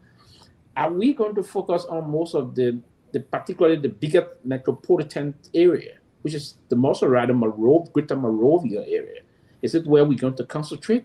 If the concentration is going to be there, then how are we supposed to run the math now and say, then we go back and reflect on Grand Coup County? The smaller county, normally, that's where the problem can be. And I can remember a night, someone could be almost spending the night at the Senate. I would have gone to visit him. He said, I can't go home, son, because we have to come down to something. I need to find some numbers here. You do this so that you will not disenfranchise the smaller counties. So I don't know how to went about this. I will want to wait and see this first and foremost as to how to run this thing through, and to say 16 new seats. Oh, the 16 seats. Did they apportion the 16 seats already? I haven't seen this. Yeah, I know Grand Bassa has 1. Grand Bassa have 1. Yeah, I think Nima had 3. Nima got 3. You see what I was going? Yes, then Monserrato got, I think, 6. Monserrato got 6. And then in Lofa? Lofa 1. Lofa 2. Lofa 2. Mm-hmm. So Nima got additional 2 because Nima should be 11. So increase to 11 districts. Okay, so Nima going to be additional 2. Okay, Nima got 9 currently, so it's going to be 11 now, right? Yes. Sure. Okay, so with that, basically, so but all the counties got something? Yeah, Grand Bassa, No, Grand Bassa Maryland. They are on the top. Grand Bassa got 1. Go to You're talking River about the apportionment. No, nothing for River Cess. Go to Grand Cru. Nothing for Grand Cru. Go to River G. Nothing for River G. Go to Cape Man. I think Sonny will go there. Cape Man got 1. Go to Bombing. I think Sonny will go Bombing there. got 1. Go to Baporu. Nothing. Yeah. So what's about Lofa? Yeah, Lofa will have something. Lofa got 2. Lofa will have something. And the reason why I'm saying this to you, Mr. Gayman, quickly, I sat with Professor Kupie, the late Professor Kupie, a mentor and a father figure, and he said there's the difficult aspect of the whole thing. You will disenfranchise the smaller counties. Yes, I agree with that. And then when I was coming, I didn't know, I didn't see it, I didn't heard it just now, but I knew because I had conversation with the Kupie before on this thing, the smaller county will be affected. And then what I was saying to you, Jenna, they went to it. Yes. Yeah, sure. It's a debate. You are going to disenfranchise them. That's what the problem is. At And least I knew River G would have been affected, Roster would have been affected, Grand Crew would have been affected. Yes, Bapulu. Bapulu. I knew. Well, at least they got their 2 senators. Yeah, go ahead. Yeah, but my reservation here is: do we need the addition at this time? That's the biggest question there, my brother. Do we need it? Yeah. Is it necessary? They would have just run the numbers up, right? And balance it to the 73. Yes. So, Junkie, so the total number is going to be 16 plus 73, right? Yeah. Yeah, 89. 89 seats. Okay, how many Monserrato got? Monserrato got additional 3. 3? Oh, okay. From 17 to 20. You know what they did? So if I do just post the current number and run it against what the 16 they did. Mm-hmm. So they did it. It went incrementally, right? So the most populated is Monserrato will get 3. Right. Then you go down the sequence that way. It will be the next one. Will be Nima 2. Lofa Magiri, 2. Yes, Bon. How many they get a Bon? Because Bon is the Bon 2. So Bon is anticipated to be 9 districts. 9 districts. Yeah, Bon got currently 7. Nima currently got 9. So Nima will have 11. Bon currently got 7. They will have 9. Lofa currently got 5. They will have 7. Grand Bassa currently have 4. They will have 6. No, Grand Bassa have 5. No, sorry, Grand Bassa already have 5. They will have 7. Yes. Yeah, they will have 7. Now the unfortunate thing, River G got 2. They will stick to 2. They will stick with 2. River G got 3. They will stick to 3. 3 to 3. Bapuru got 3. They will stick to 3. Grand 2 got 2. They will stick to 2. Rosa got 2. They will stick to 2. So you disenfranchise them in terms of representation. Grand got 1. Maryland got 1. Again, the reason they've tried to justify it is that the population is not there. That's going to be part of the reason they're going to justify. But the issue about representation in terms of what the Constitution says, they have to be after the Constitution is very instructive. Are we going along this? This is going to be a little problematic. I don't know if the Senate is going to. I know they're going to pass on the Senate. That hope and see. I think the Senate should reject that. And I think those senators, I want to believe on this disenfranchised counties, they want to fight back against it. That's going to be my insinuation. But they are only 3. Because they are 3 against 30. They are 6. They are 6 against 24. Yeah, 6 out of 30. No, so they can still beat them. Yes. They can beat them. One of the main reasons the Senate will overwhelmingly reject this instrument is politically creating more districts will be strenuous for the senators. They will not reject it. In their favor, trust me, they will support it. They will support it. They will be able to reject junkies. But look, the senators will support that. Yes, because senators looking for a bad boys, right? They have in mind either one of their staff, some of the office staff, right? So they will support so they can have control over the county. This is all about power. So yes, they would do that, or they would bring their friends from abroad and say, can't spend some money, something coming up. And the particular area I got constituents there, and they had already been taken from this other district, so you can have an edge there through me. You're right. It's about power. So, Dr. Peabody, you are very optimistic. For some reason, you are if you say you think the Senate will reject it, you know the people very well. Yeah. No, without being, any other way, but I'm saying when it comes to the Liberian people versus the politicians, never trust anything they tell you. Yeah. Never. Yeah. Because it is always in their interest. But the junkies, introduce your station. Let us welcome our folks. We got Tobasi. You want to go ahead and read the name? Sure. This is the closing argument here on Freedom FM 87.9, and we are here every weekdays from Mondays to Fridays, 9 o'clock to 11 o'clock. The closing argument here on Freedom FM 87.9. Honorable Peabody, the doctor, is here. Honorable Jerome Gayman is also here. Honorable Sylvester Pewee, Honorable Joseph K. Sally, and I'm Junkies Morris live. But we give it all honorable name like that. Yeah, we're taking it from those guys. We're taking it from honorable name like here, right? But we took it from them and give it to us. Yeah, Madam Bowie did that. She did that for us. She took it from them. Yeah.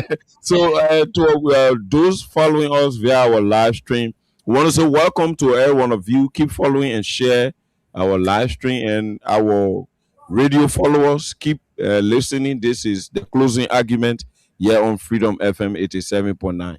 Vinicius Junior Bar is watching from District 16. That's Nukutan. Eric Kanga is also watching. Ahmed Hammer is following from Kakata City. Flex Electronics is also watching from Florida, the Sunshine State. Cotto Brown is following. Joan Tello is also watching from Broadway, NASCAR Estate. Ja Eddie is following from Wee District. That's Grand Bassa County. Yes. Augustine Talley is also following. Mozart Dennis is watching from Minnesota. And Togbasi Christopher Woloti Togbasi is following from Minneapolis, Minnesota. That's the US of A. We got Nora Hooks is also watching. Let us not be doubling our comments and things. Mark Ball Jen is following. Samuel Akwesi is following. Joseph Weir is following us live. Wherever you are, this is the closing argument here on Freedom FM 87.9. Robert SK Fire is watching. Lasana Fode is watching. Emmanuel Bro is also following the closing argument from Minneapolis, Minnesota, the USA. And we have Ruth Roberts Pengba. She's also following us. Listening to Bass. Okay. Oktu Gai is following. Diamond Dabi is also following us. Otu Gai is following from Grangeda County. That's the Republic of Liberia. And to all of you following us via the radio, Session Harris, all of you, D-Money, keep following. And this is the closing argument here on Freedom FM 87.9. Back to you, Mr. Gayman. Yeah, let's open the line for your fans and your folks to opine. Okay. Got about 20 minutes. Okay. So you listen to our talking points tonight. You can place in your call. You can place in your calls here on the closing argument. This is Freedom FM 87.9. Call us on those numbers 0776 104 104 0776 104 104 086 500 104 086 500 104. Our diaspora callers can call us on our WhatsApp line on +231 86 500 104 +231 86 500 104. Call us. This is the closing argument here on Freedom FM 87.9. So back to you, Mr. Gayman, as we with call. Great. Our next topic here is, in this country, Dr. Peabody, medical waste is very, very, very, very dangerous. Mm-hmm. That's why they got special certification in removing medical waste, collecting medical waste, disposal of medical waste. They got special way to do them. Now we are hearing that the JFK, the hospital is actually burning their own waste. Oh, wow. And the neighbors there, they are all complaining. Yeah. So I got our first caller on the line. Your name and where are you joining us from?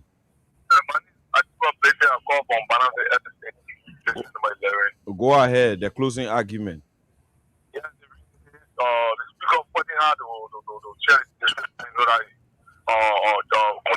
anyway, you're in district for Banana district by chair. So this district is going to be the district number. I know why we know. But now we are in a young channel. Or you're not top of Sano got additional 1 district. Yes, God, I think Ronnie had to go run Sano. So everything person in Sano, so Ronnie will reach the countryman. So unfortunately, for you're going to speak up for the next story, but I'm not that way. Okay, we'll leave you there and go to the diaspora to take this call. Hello, your name and where you joining us from?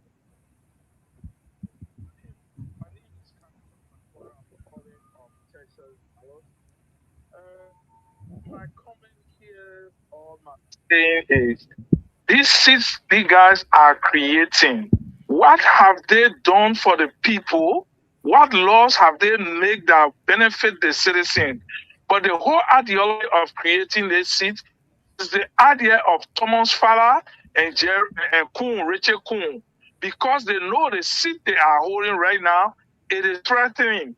So therefore, they got to create a loophole that they must be able to fit in, that while they start to share it all over in the various county. But it means nothing. It's just waste of resources. The country is perishing. The hospital is perishing. We got no better things to do in the country than these guys. Every time they want to pass law, my share inside it, where my court. That's why they just coming to add to cause more chaos in the country. But we leave it like that for election day.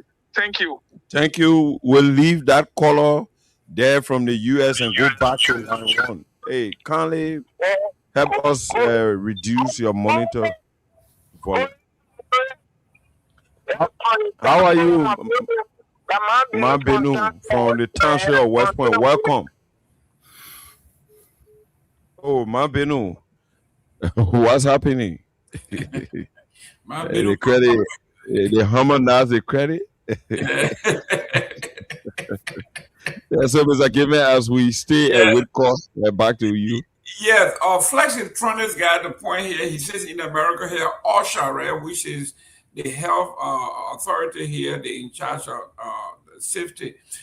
He is saying that they have special something called the blood-borne pathogen training, which we all know.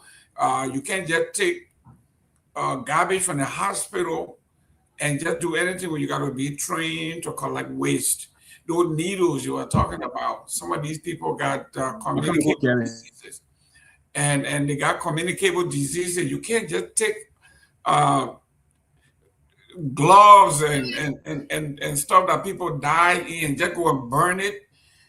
Here, the people have incinerators. You can't just take it and pour fire on it, and the whole neighborhood, like the people are complaining now, it's affecting the entire neighborhood. So all our educated folks that go to Liberia and get hired, don't they know this thing? Joe, Mr. Sally, what is going on with these people? Mr. Gayman, is a serious problem here when it comes to the issue of garbage. When you walk past the street of Monrovia, you go to some of these residential areas, some of these streets corner, you will see garbage all over. Imagine someone will be in car, they will eat biscuit, they will take a biscuit, a paper or plastic, they will chunk it also. Yeah, they will take banana and pidi, they will eat a banana, they chunk it also. And we continue to face this thing. And much is not being done through the facility like the Monrovia City Corporation, the Pinsville City Corporation.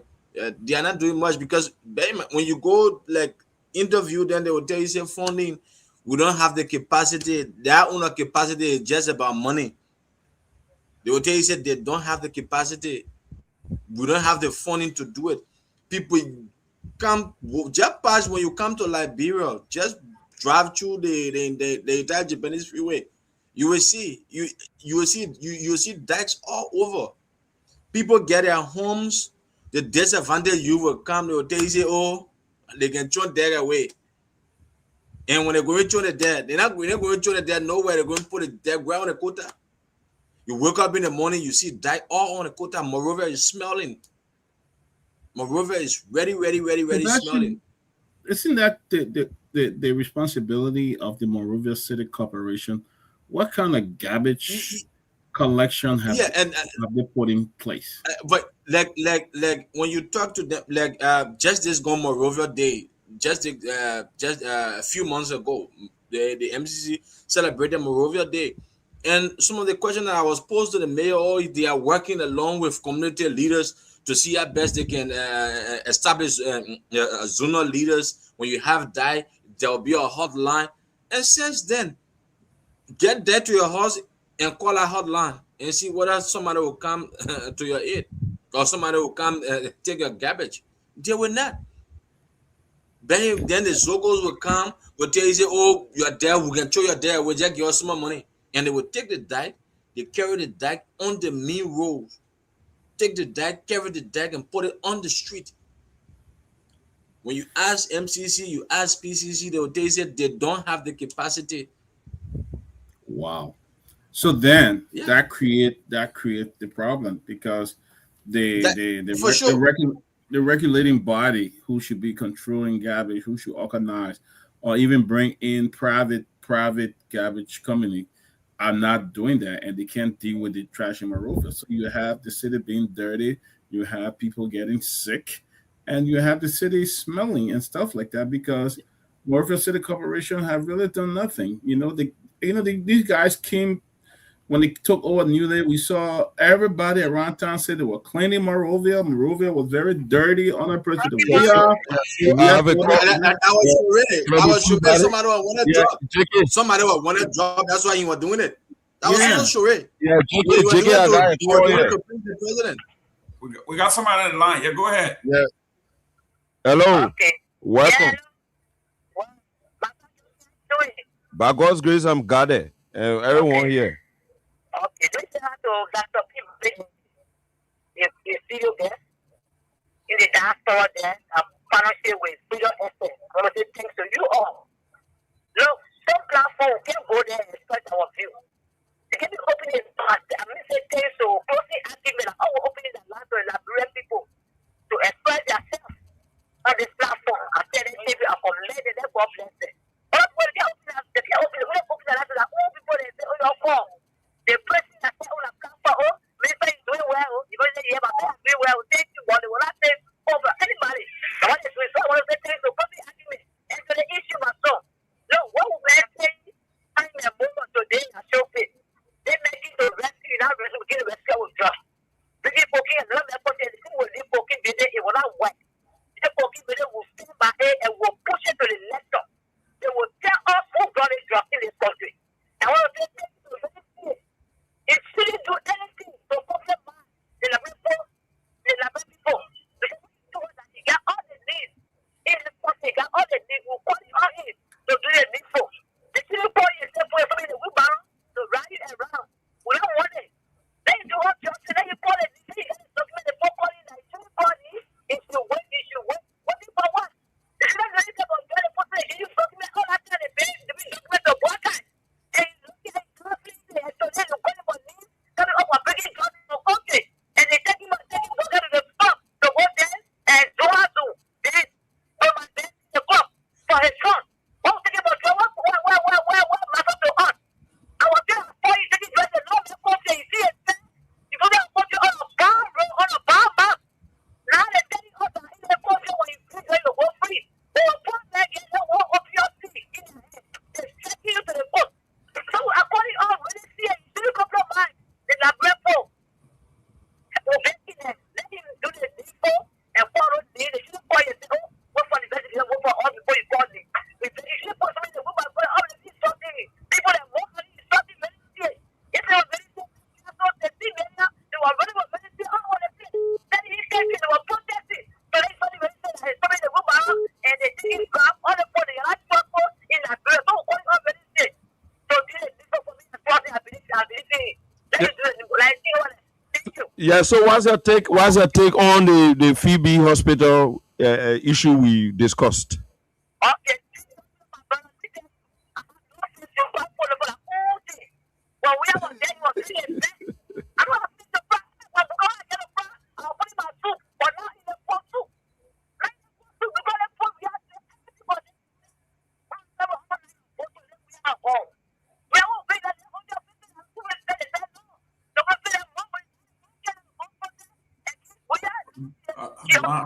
Line is breaking up.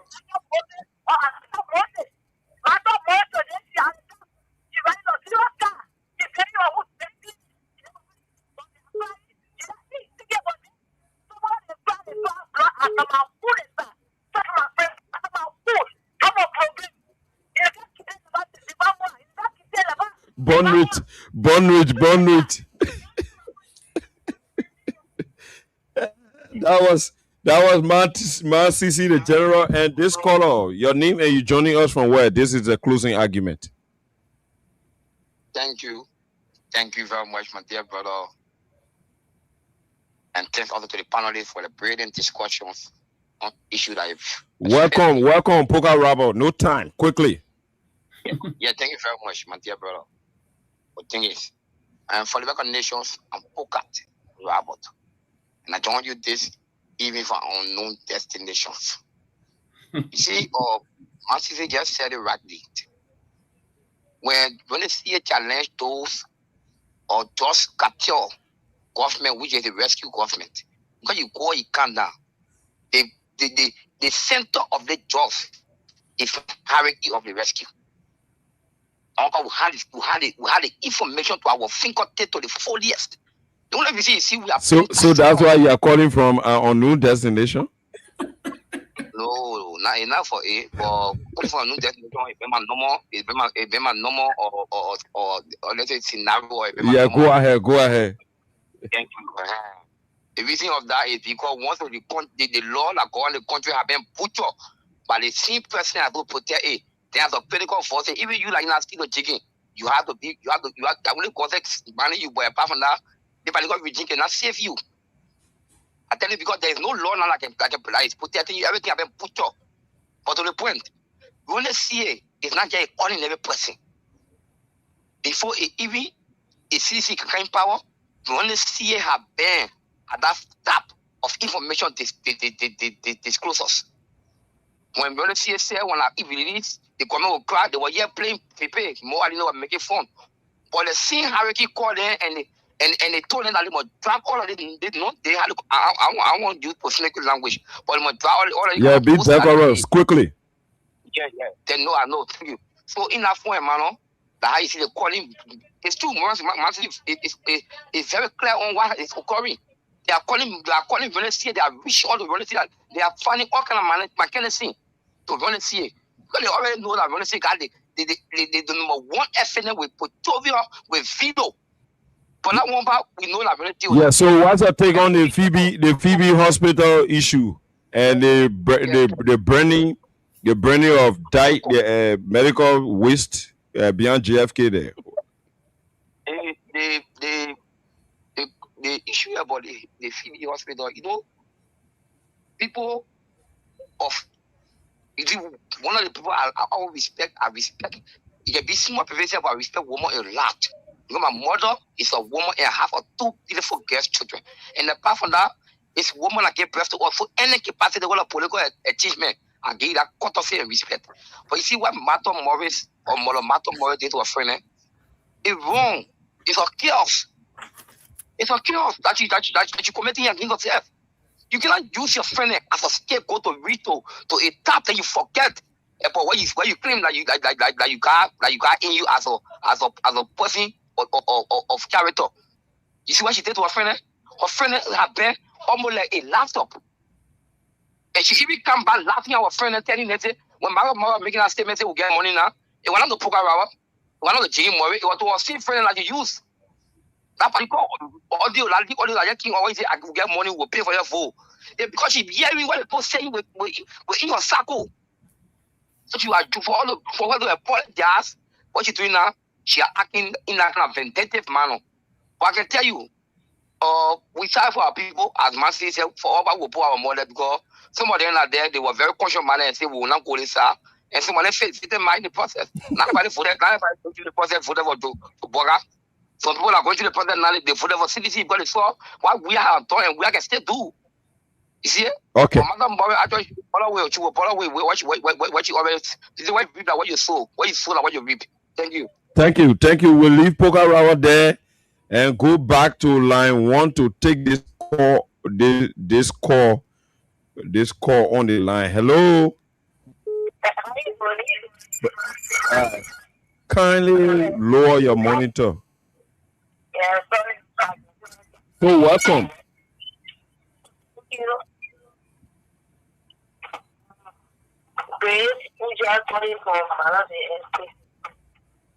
Go ahead.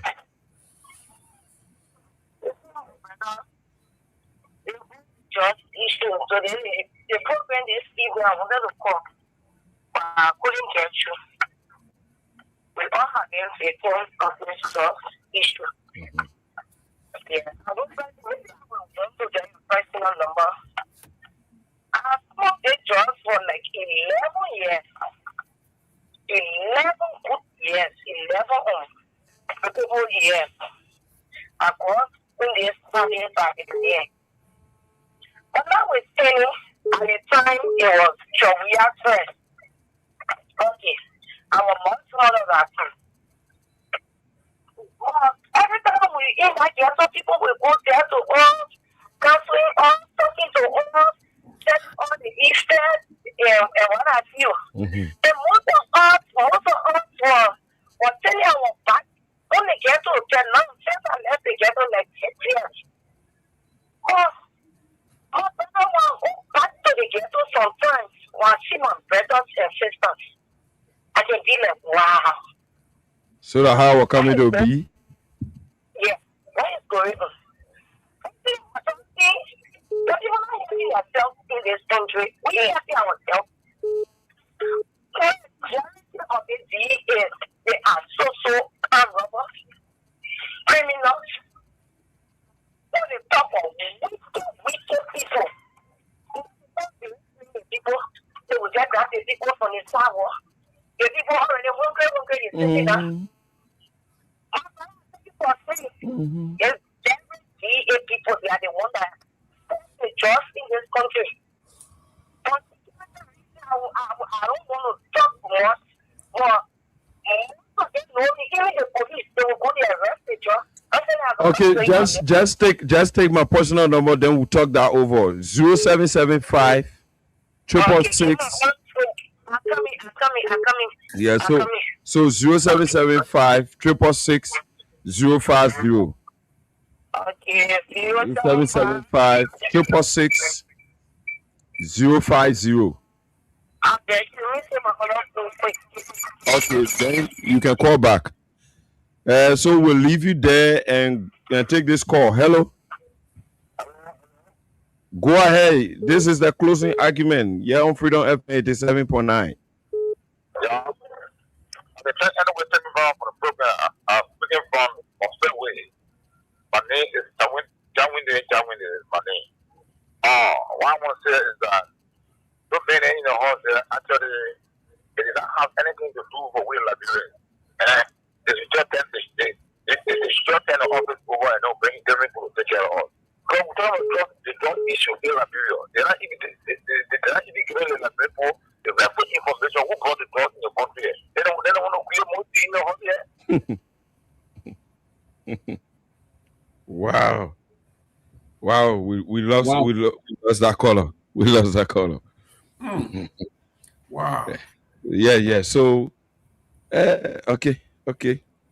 This call. Hello. Good evening. How you doing? I got good. So. This is Mom recording from State concern what you say. Go ahead. For the TV hospital, just because I human being business people dying from on our side, that what we done. But if a hospital license were here, when matter money was speaking, you know what I'm saying?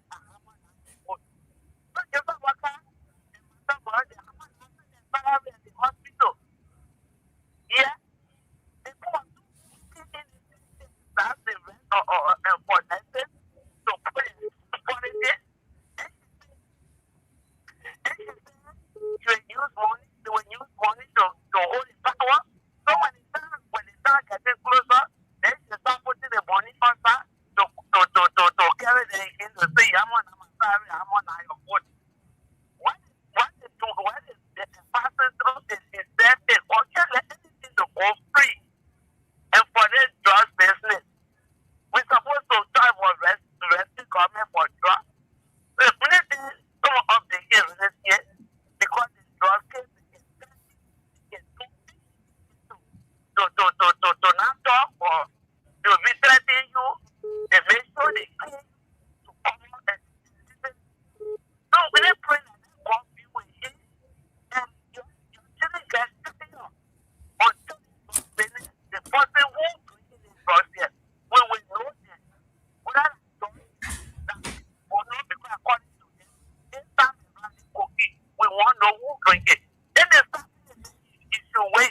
all need.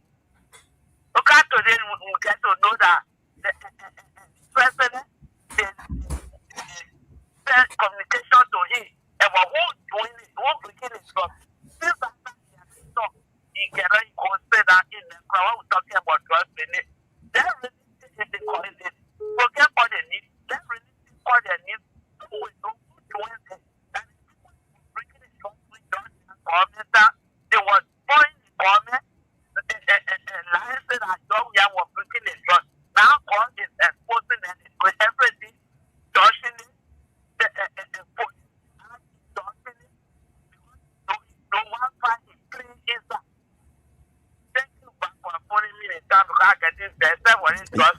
Okay, thank you. That was our last caller for tonight, Tuesday's edition of the program, The Closing Argument, here on Freedom FM 87.9. And Mr. Gayman, my time is up. Honorable Peabody, Honorable Sylvester Pewee. See you, Honorable Junkie Morris. We'll see you tomorrow. Have a good day. What tomorrow? The first 1 hour, we're gonna have the folks from Cathedral for the first segment, Mr. Gayman, and then from there we'll go into the show. So the Cathedral people will be in the house. The first segment, just the first segment, and then we'll go into the show. There's reunion coming up now. We gotta start. Oh yeah, great school. Okay. Great school. Oh, friend. Yeah, so I want to say Baba there from my end. Okay. And to all of you following, I'm Junkies Morris again, and I will see you on the May week's edition of the program, The Closing Argument, here on Freedom FM 87.9. Good night. All right, Junkie. Good. Have a good night. Be safe out there, brother. Great show. Honorable Pewee, you hear, it touches me when I hear someone say, I too, a victim of drugs. I was in the ghetto and I was able to make it out of there. But she said, when I return, when I go back there and see how many people didn't make it out there and the number getting bigger,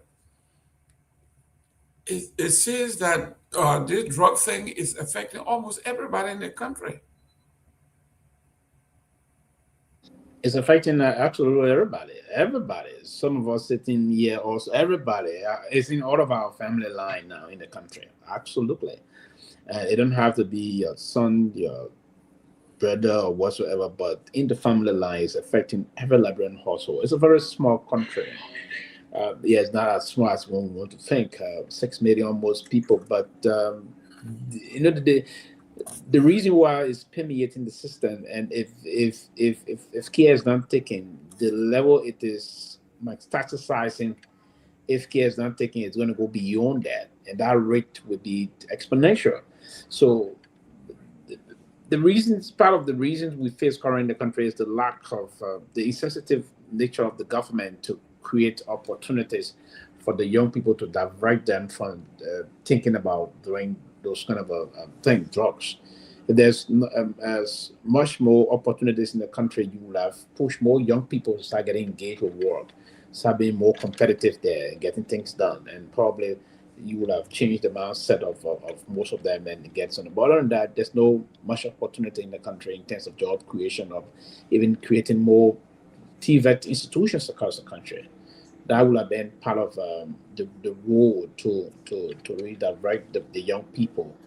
And secondly, the government is lacking behind in terms of security. There's no major security in the country to bust these things out, but rather the security network, they are now in cahoots with these dangerous and guys against the country. So it is something that it's an exponential problem the country is faced with, and if care is not taken, it's going to be a serious problem. Every household in the country is affected, and that's one of the reasons there's no community now that's free of drugs. Even in the Sinko area, if you went there, Sinko that would normally be seen as the Kui community, it's not all over the country, all over. It's being expanded and extended to the rural part of the country. Rural Liberia is also faced with that. Most of the kids will leave some time in desperation to get things go and rob their parents and all sort of village people in the rural part of the country for these things. So the government will have to be very effective and not compromising here in terms of trying to stem this. And to stem it, we have to come with a mindset of committed government to do that, not just a mere talk, and wherein the official of the security apparatus there be coordinating with these guys in the name of just showboating around. So it's a problem. Joe, the last time I was shocked, sometimes I wonder when these people are making these pronouncements, these press releases, I don't know what they say. It's only for the local consumption. For those of us who are in the know and know a little bit about these things, for the government, I guess Mr. Biago made this pronouncement that there is no more drug den in the whole country. They have eliminated no more ghettos, he said, all gone. Those of us who grew up in urban areas here, we know when you beat the drug dealers from 12th Avenue in Washington, D.C., and you say, oh, we took care of that. No, they moved from 12th Avenue, they just moved to 14th Street somewhere else. So you didn't say whether we have established drug rehabilitation center, we have committed these people, we are doing trainings, we're getting ready to put them into halfway houses and put them into the workforce. You didn't say any of those things. You said we have broken up all the ghettos in the country, and it's an achievement. And you said that, you said, where did these people go to school? Where? How do they think? Don't they think that people around the world are watching some of the things they say? Joseph, you on the ground when this drug thing is going haywire. Yeah, I think sometimes, when public official make some of these statements, it's just for it to sound good in the ears of the president. Because if you come to say you have getting rid of all the ghettos within Monrovia, people are in town here. People are following the situation here. The ghettos, some part of Monrovia have increased. Even when you try to take them from here, they will regroup on the other side. They will go on the other side because bear in mind that these guys are taking substance. Sometimes before you even arrest them, they already get plan B. And like Mr. Pewee said, drugs is affecting every family, every household. I was just following your case in Lofa where a fellow, murder his own mother. He came from taking substance, and when he came, he just out of anger, he took the axe and split his mother's head. These things are continuing to affect the younger generation of our country, but we don't know what really the government is doing. There are not many rehab centers. You have private individuals who have rehab centers. Yes, they charge a lot of money. And bulk of the guys who are on the street, most of them cannot afford to go to some of these private rehab centers. Not like the one Senator Dillon is having where the space is not much bigger, where you can only take close to 10 to 15 individuals, just for 6 months. And there are many testimonies. Some of them that go to the rehab, they come back, they come do the same old thing, go in the same community, meet the same old friends, and there's not ready plan from within the DEA.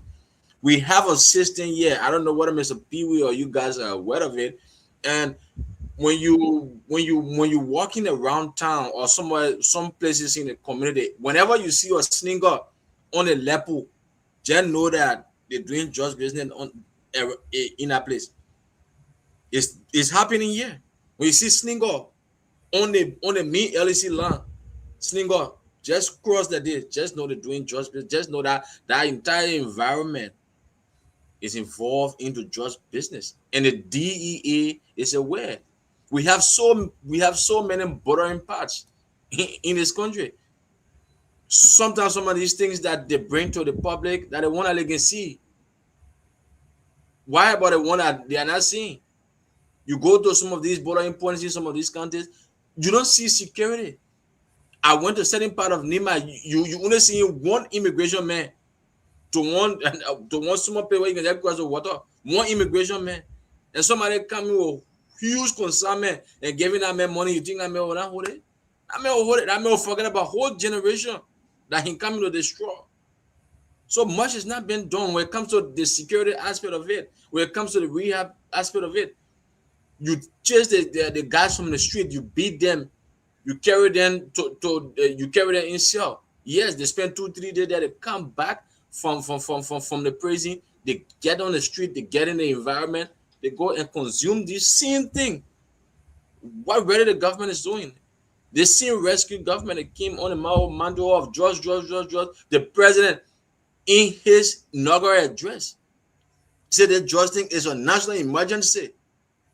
The president classified it as a national emergency. The president even went to the extent of doing drug tests. But still, much has not been done. But yeah, again, when you go, you ask the agencies involved in the area, they will tell you, say, we lack funding. Yeah, then lawmaker then creating additional 16 county, to come add on the 73 that there. And most of these districts, then you go, you will see ghetto. But no lawmaker get that conscious man to say, no, let us invest into the DEA. Let us invest into rehab center. Let us invest into this. They will not do it. They will not do it because if they're running that campaign, these are the same guys they will use. They will use it, get a man t-shirt, get a man $500, get a man $1,000 LD, and make a follow behind me. These are the same guys they will use. They don't value the future of the younger generation, and the government is not really doing much when it comes to the entire job situation. Yeah. Honorable Pewee, he's talking about recidivism, right? It's like basically a circular door.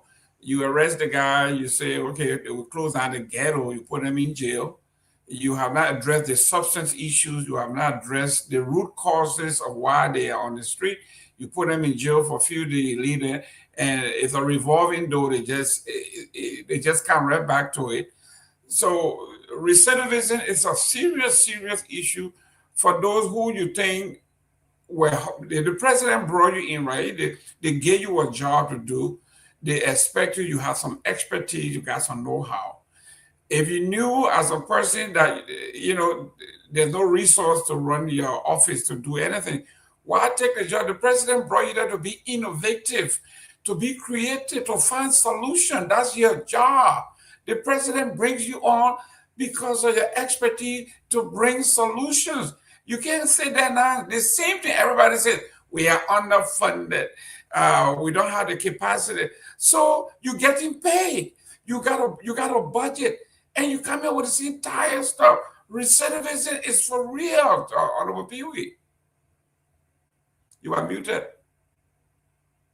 Absolutely. Part of it is for us to, and that what normally people would say in the professional sector, news of the lower hanging fruits, right? It's not always no funding. But again, the buck stops with the president, and it's part of the reason why the Constitution of the Republic is very instructive in terms of what the president can do and what the president cannot do. So I think those that are pointed out, I don't really hold them responsible. If they don't perform, they give flimsy excuses, inexcusable excuses, in other words, and then they see themselves still finding themselves in self position and not performing. And every leadership, if you will, in terms of every institutions, there are guidelines, there are deliverables, the targeted deliverables. If those they're not meeting the benchmark, sometimes they come the board, we have to come and do some revision and say, okay, this person is not doing what you have to lift your line up on that there will be some consequence here.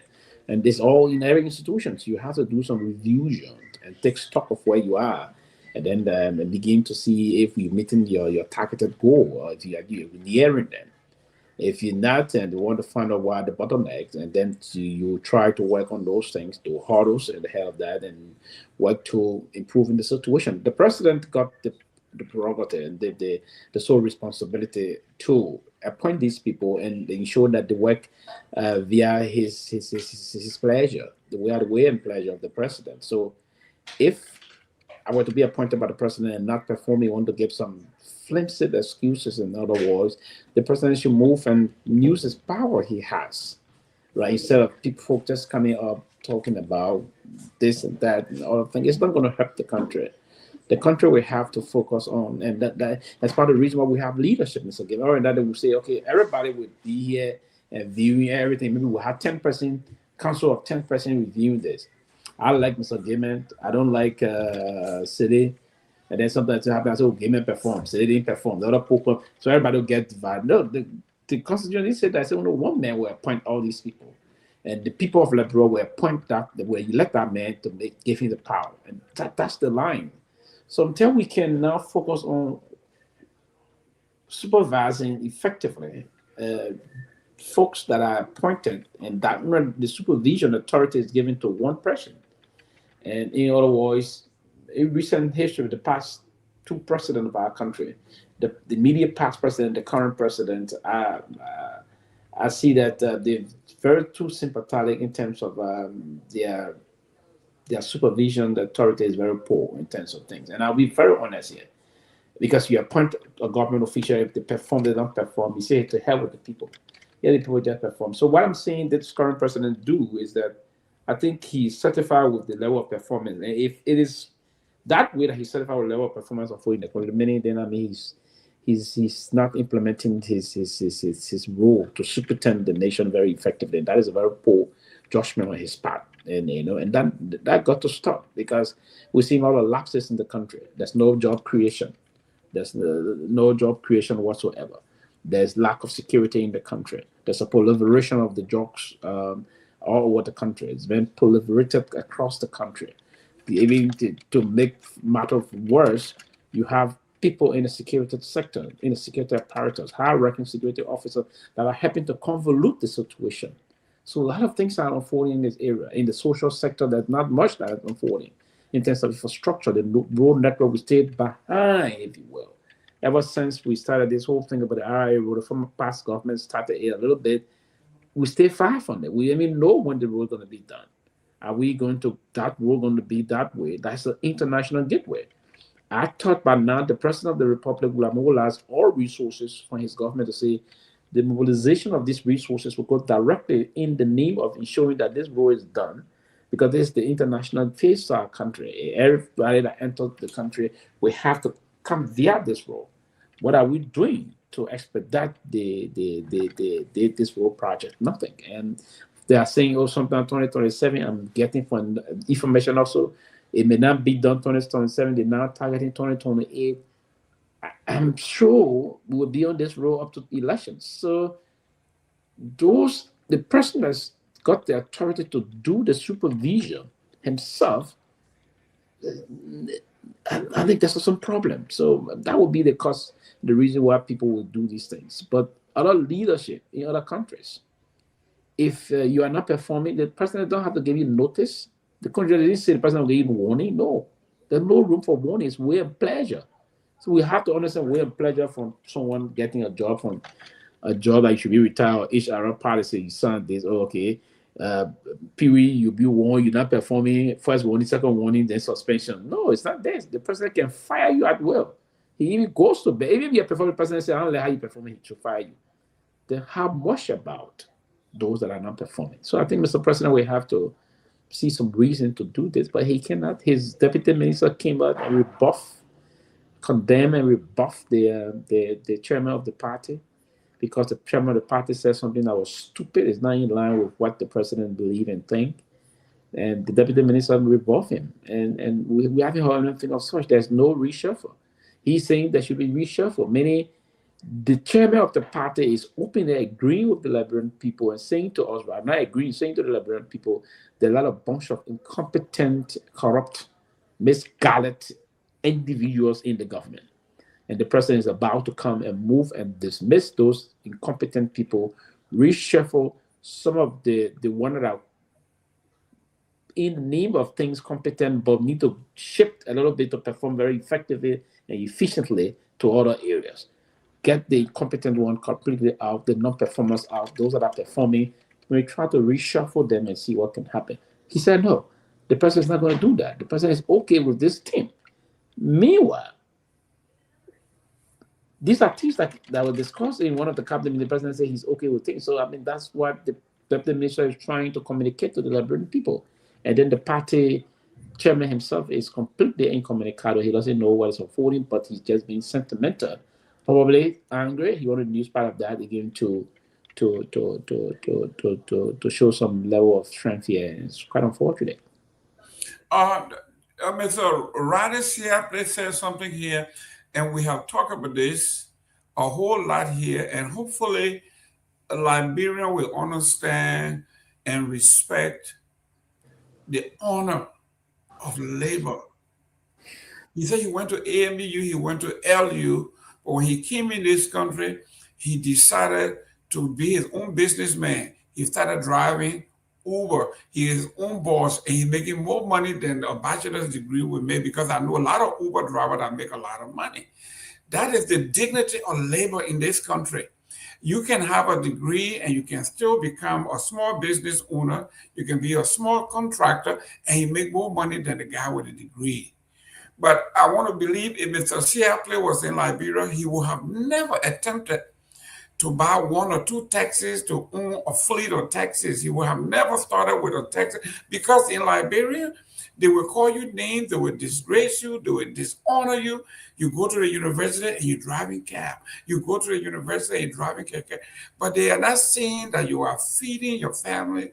You started with 1 keke. I know some people who started with 1 keke, they got 4 or 5 kekes going. They started with 1 cab and they got 2 cabs going, 3 cabs going. That is the dignity of labor in this country. In this great country, you will see people with bachelor's degree working as a garbage man.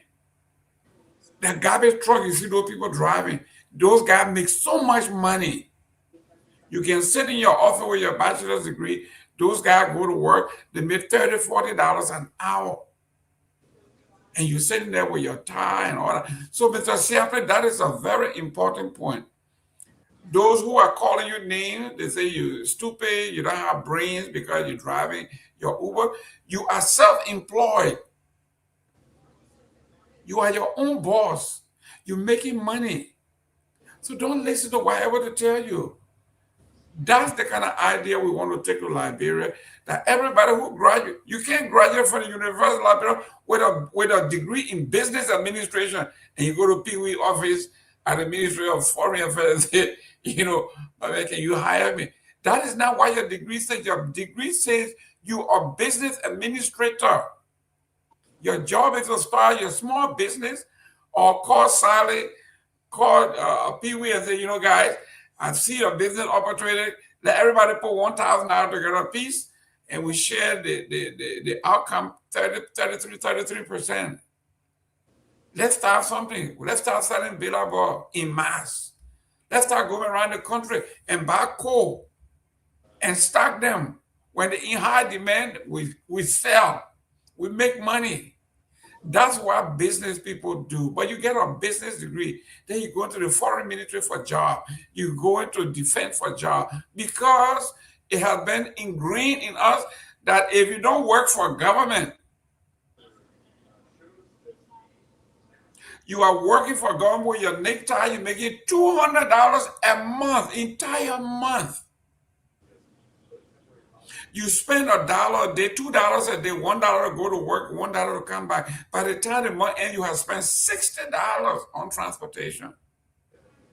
When you add food there, it's about $90 a month.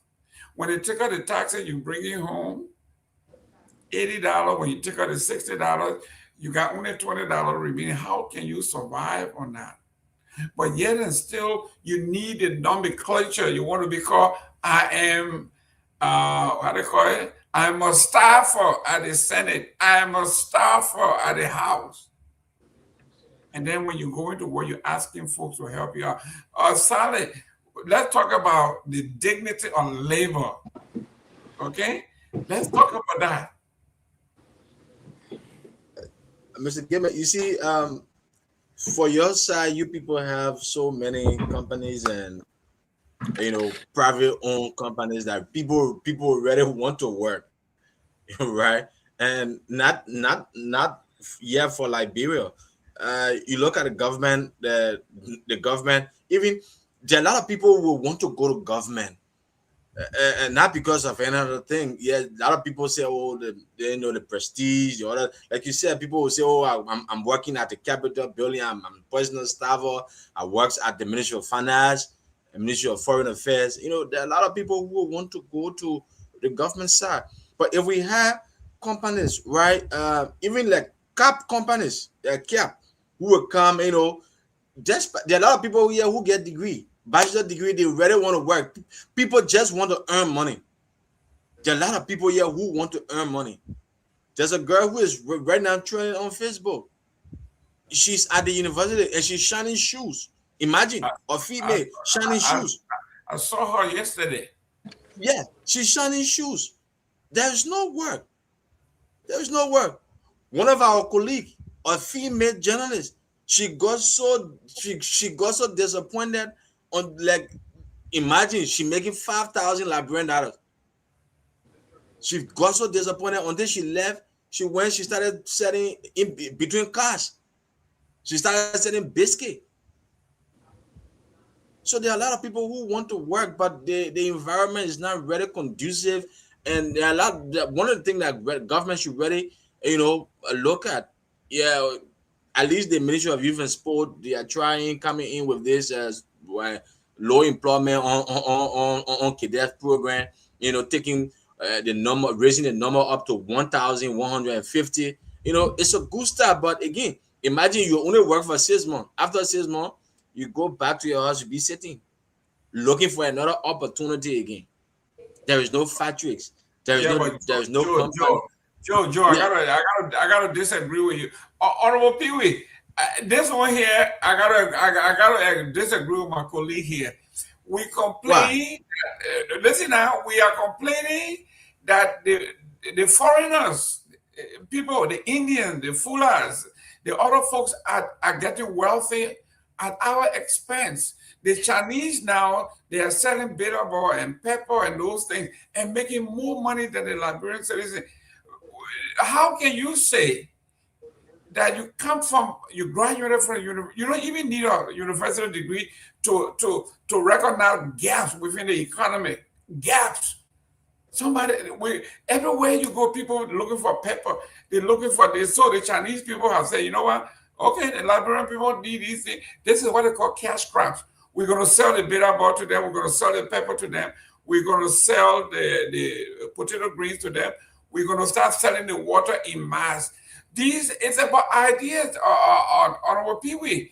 I mean, there's so many gaps in the economy in Liberia that young men and young women could be making, but, you know, nobody is thinking. Oh yes, I mean, the young people will have to be very creative and enterprising to get into these things. You have to see into it and tap into those opportunities in the country. And if you were to look around, the Chinese also, they have billions. They are in 1 billion, almost there about. Yeah. And that's one of the reasons. If you went to China, they have a lot of young millionaires coming up, and because they tap into the Chinese economy, the opportunities that are there. Some have to be very creative in terms of bringing up different enterprising concepts to use that as a means of generating fun. They're all over the place, so I think we also have to do that, and we do have some laws on the book. But if Liberians cannot fill the gap, basically, if the gap is there, you will see folks will come in and wanting to intentionally do that. And those that are available, they say when the competent those that are expected to perform certain tasks are not available, those that will be there to do it will fill the gap, even if they are breaching the laws of the country. The liberalization policy is clear. Even the Chinese were not allowed to do ice and other things. They have one of the biggest ice factories behind the red light area. You know that they crush the rock crushing, and they brought those machines. They're making millions of dollars in Liberia. Do you know? If you just quite recently, I purchased like almost 3 truck of crush rack those 10-tire trucks. One of those truck, including the transportation, is taking into almost $500 per trip. Imagine. These guys are involved into the crushing of rocks, and they're doing the dredging of, I don't know, there's the dredging of what we call pumping of sand from the St. Paul River and other things. They brought those machines to pump the sand, and we're going to get the sand. They've been paid. They're doing a lot of things, getting good buck of money in Liberia. They're creating millionaires out of Liberia into China, right? So we cool, but again, there's some. Mr. Taylor always used to say there's some exogenous factor pulled in the country down. He said market want to box, but the hands are shut. But if the hands are shut, I think the market should go more closer for you back someone, right? To create that opportunity. So you have to be creative. If the hands are shut, you don't stand this time on the box there sometimes. You go closer and box it up, and then you put, and that's the innovation that you are thinking now outside the box. So what can we do as people? Now, the opportunities that we said, the opportunities are not there to ensure that Liberia will have exposure opportunity to the market. How do we do it? Folks are saying there are a lot of conditionalities that have been pushed from up front. Some of it is that we insensitive towards trying to build the kind of to become an entrepreneur or other thing, being that culture of entrepreneurship is one. We too braggadocio, if you will. If there's time to do certain things, we lost focus of what we intend to do in terms of business. The business can go, so we intend to ride Mercedes-Benz or BMW, or want to start having big parties. No, right? Yeah, they start with the Mercedes-Benz first. Now they start you with have the Mercedes-Benz first, and then you want to start the business. Just started, so first money that will come. You want to be a super mansion that you can be comfortable. You want to do everything. Then you want to start calling big parties. You haven't started doing anything yet. And it's part of the reason why the businesses break down in no time, right? If you went to maybe you accrue some loan from the bank, pump the money in the business. No, okay, I'll go 1.5 million. I will put $5 million in the business, 500,000 in the business rather, and then the 1 million I will buy the house, buy a car, then the profit answer. Come on, what are you doing there? Pump the entire money into the business. The business will have some time. When the business pick up, the return is going to be big. Then when you settle, that's some music, Nigerian music, I like the song. The man said time to ball now. You know, do all the things at time for him to play and do these things because the money is already there, right? So that's the reason. Because if we had rather some very effective Liberians organize themselves in the way manner that will push for what we call collective way of doing things, be different change of things, ensure that you have people from different areas, they ask machines and other things doing that. That's big money because we don't have much of electricity. So you see people going to buy eggs every day. The market women are going to go do it. The guys want to brought the machine from their country. You don't think you could take loan from the bank and go bring all those machines back to Liberia as a Liberian and start doing those things? You could do the machines. The bank could trust Liberians to start pumping those sands, build over them. You get the market, create the market. There's a lot more opportunities into the country that we are not tapped into. And if we cannot tap into it, the foreigners, the Chinese, the Fulanese, the Chinese, the Fulanese, and other will come. Even there are the Burkina Faso migrants coming to the country now to get involved into some cash crop thing and getting involved into some other illicit money thing that's unfolding that the president did recognize what is unfolding the last time. So it is hard time that we buckle up. And how do we buckle up is to ensure that we'll be honest, we'll be focused, and then we go for it and set the chain to ensure that prosperity that we prosper. It's about worth creation. If we cannot do this, we will continue to linger backward and in abject poverty and remain destitute for the protracted period of the history of the country moving forward. Mr. Saleh, let's look at integrity and honesty, right? Let's say you came up with a small business idea. You went to Honorable Pewee. You say, Honorable Pewee, this is my small business. The bank will not give me loan because I don't have anything. But I want you to go in business with me. Because what this guy did from here, he said, Jerome, I'm going to Liberia, but maybe 10 years ago. I said, you got a job already? He said, no. He said, but I found a gap. I said, what is it you want to do? He said, I want to be a coal producer. I want to sell coal. So I kept wondering, I said, you want to sell coal? He said, yes. I said, how are you going to do that? He said, my plan is... Fire coal? Yeah, fire coal. And that's a big business in our country. Listen, the guy said, I said, no, I'm going to build my warehouse. He says, all I need is one pickup truck, one good pickup truck. He says, I'm going to hire 3 young men and 3 young ladies. They are going to go to every market in the country and ask all the women who are selling coal, can we supply you with coal? You got to do anything, we will bring the coal to you. He said he built this big warehouse. He will go up country. He will tell the folks, listen, why take your coal to Buchanan to sell it for $4, $5 a bag, whatever? I can come to you. You don't have to spend a dime. I will buy it for you $3 right on the spot. You don't got to go anywhere from your village. I will take it from you. So here is the guy who is collecting coal from all over the place. He built a big warehouse. He got about 10,000 bags of coal. He's waiting for the rainy season. The price will go up. There you go. Then he get his because the production of coal from the bush will slow down. That's right. So this guy figured this thing out. Yeah. He went. It's innovation. Yeah, hire these young kids. They have gone there. They tell the market women, man, you don't have to go suffer for coal anymore. We will bring you the coal. You don't have to go anywhere. So he got all these contacts and he became the supplier. That guy became, I won't say a millionaire, but he making a lot of money. Same thing, I was listening to one, I think it was OK FM or one of those, they were interviewing a Fula guy. And they asked him, you know, how you've been in this country like 5 years, you're doing so well. He said, yes, he said, I'm from Mali, from Bamako. He said, someone told me, if you want to be rich quick, whether it's bad English, but that's what I said, you go to Liberia. He said, so I went through Guinea, I came here. He said, then what he said, where the old Minister of Education used to be, there, one of his friends had a place there, so he started shining shoes. Then he shined shoes for about 9 months, then he added selling belt. He was shining shoes and selling belt. He said after a year or so, he asked his friend, can you give me a place so I can start selling attire? I don't know what that is, but attire, he said he was selling attire.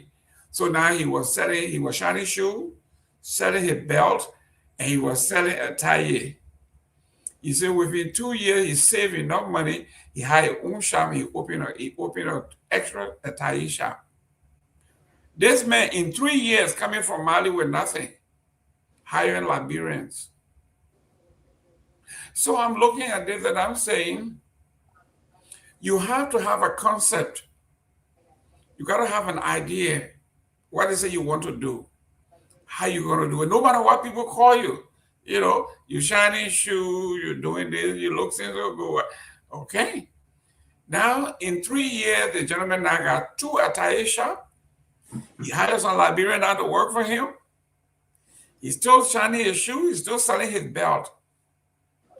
Another typical example is Thomas Fala, his life story. When Joe, we asked the man was selling nail or something in wheelbarrow, I said, what? He said, yes. He said he started selling nail, hinges and stuff. Then he started selling plank. And that's how he started making contributions to the CDC. He was recognized, and the president saw him at the time as a very industrial guy, somebody that is needed. So you see what I'm talking about? It is like Honorable Pewee say, you don't start with a Mercedes Benz. No. You start with, see, you can put your money together to get your keke. Run it for a while. Be honest. If somebody gave you the opportunity to take a loan and you say, I'm going to pay, you have to be honest to pay. Our folks do not believe in being honest. People are not honest in Liberia. Family members, forget about family, they are not honest. When you look at the bank record, almost 90% of the loans in Liberia go into default. they fail to pay back. That's why the bank don't give any money to anybody. You got to have your property ready. They got to come and do it, and they give you time to pay the money back, or you forfeit your property. So we're just saying this to say there's a lot of ways to make money in Liberia. There's a lot of gaps. Young folks have to find the gaps, and you've got to fill the gaps. But this thing about going to the government to get a job, to go, you're just going from bank to bank. There's no employment going on. Mr. Saleh, talk to me. If you were to open a business, if you wanted to go on your own, what would be some of the businesses that you would be looking at? I know you're a journalist, but what else would you be looking at to make some money outside of journalism? You're a journalist, you don't make no money. Yeah. So one of the business I opt in, like I want to venture in, is transportation. Yeah, and yes, transportation have a lot of money, and yes, like you said, there are a lot of people. There are a lot of people who come with they don't have the integrity, and the banks even to pay back the money to the banks. Even apart from banks, we have a micro loan company here called BRA. There are a lot of people who have defaulted, that company, and sometimes you see police will come to a guy house or a lady house, put you in that position where you have to go to the police station, call one of your family members, make a promissory note before you pay the people money, and these are the things that continue to hamper us. We the typical Liberian, because we want to do business and we are not honest ourselves. We're not also honest to the bank. So doing that, it's gonna be so difficult. But for me, if I already want to venture into transportation business, I will venture into the transport sector, where because yes, there are a lot of competing priorities.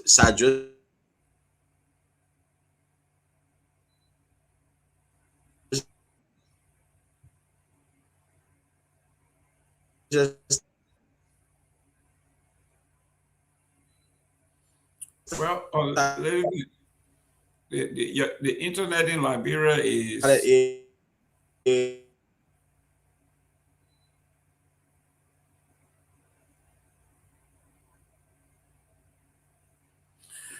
well, ladies and gentlemen, he's having problem with his internet like everybody else. It is 7:45, 11:45 in your part of the world. We got 15 more minutes here. We'll be closing down. We have had a great time here. The internet is buffering, it's giving him a hard time. But this is a young man who says his interest outside of journalism will be transportation. And who doesn't want transportation? You go to Monrovia, people are in line at the bus station to take the bus to go home. People are hustling. People are having issues. I was in Monrovia, in February, I was down there, and you go on the Japanese highway, you see these beautiful lady, beautifully dressed on Pewee, and they're just chasing the bus. Just to get on the bus to get home. So yeah, transportation, if you did it the right way, it could make money. But most of our people on Pewee, I know you have experienced it too. Our people are not trustworthy. They are not honest. They don't honor anything they say. They even write a promissory note. They can't even honor it, because they always put the horse they always put the cart before the horse. And that's not how it works. This is why they don't succeed.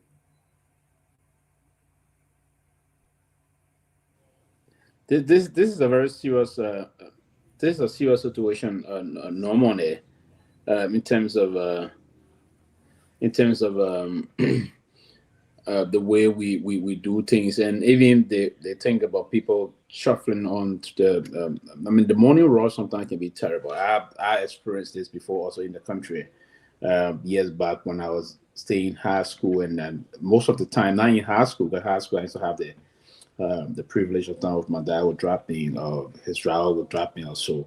But back in college, we spend most of the time doing that. We have to rush to the bus station around the early morning hours, and there's this she was shuffling, battling to get on because imagine when the bus is here, so now you have 18-seater bus or a taxi is here, and you have sometimes 15 persons rushing on one taxi that should take on a 5 persons. Imagine that. Some people will fall out, get messed up, and all those things. So it's one of the issue we have, and the growing population, the growing increase of the population.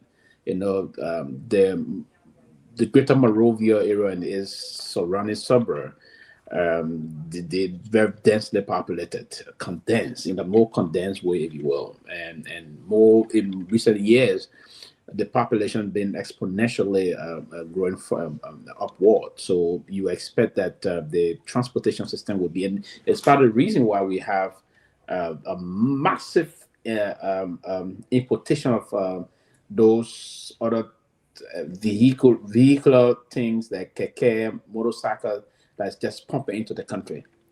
Massive amount of them is coming tonight to the country. A lot of people now investing into that, particularly keke and that of the motorcycle. So it is very important. Transportation is one of the very vibrant sector in the country that one can explore. Myself, if I were to have, I'm thinking of that, but you do it from I wouldn't just do it from the level of holding to what we call human passenger. I would do it from the cargo aspect of things, carry most of those continued refrigerating kind of a sealed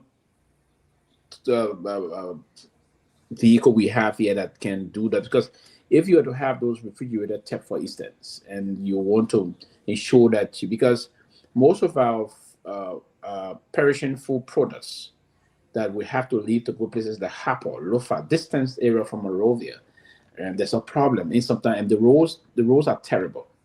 And whenever there's a breakdown during the rain, this time it is the rough terrain. Vehicles don't easily ply those routes.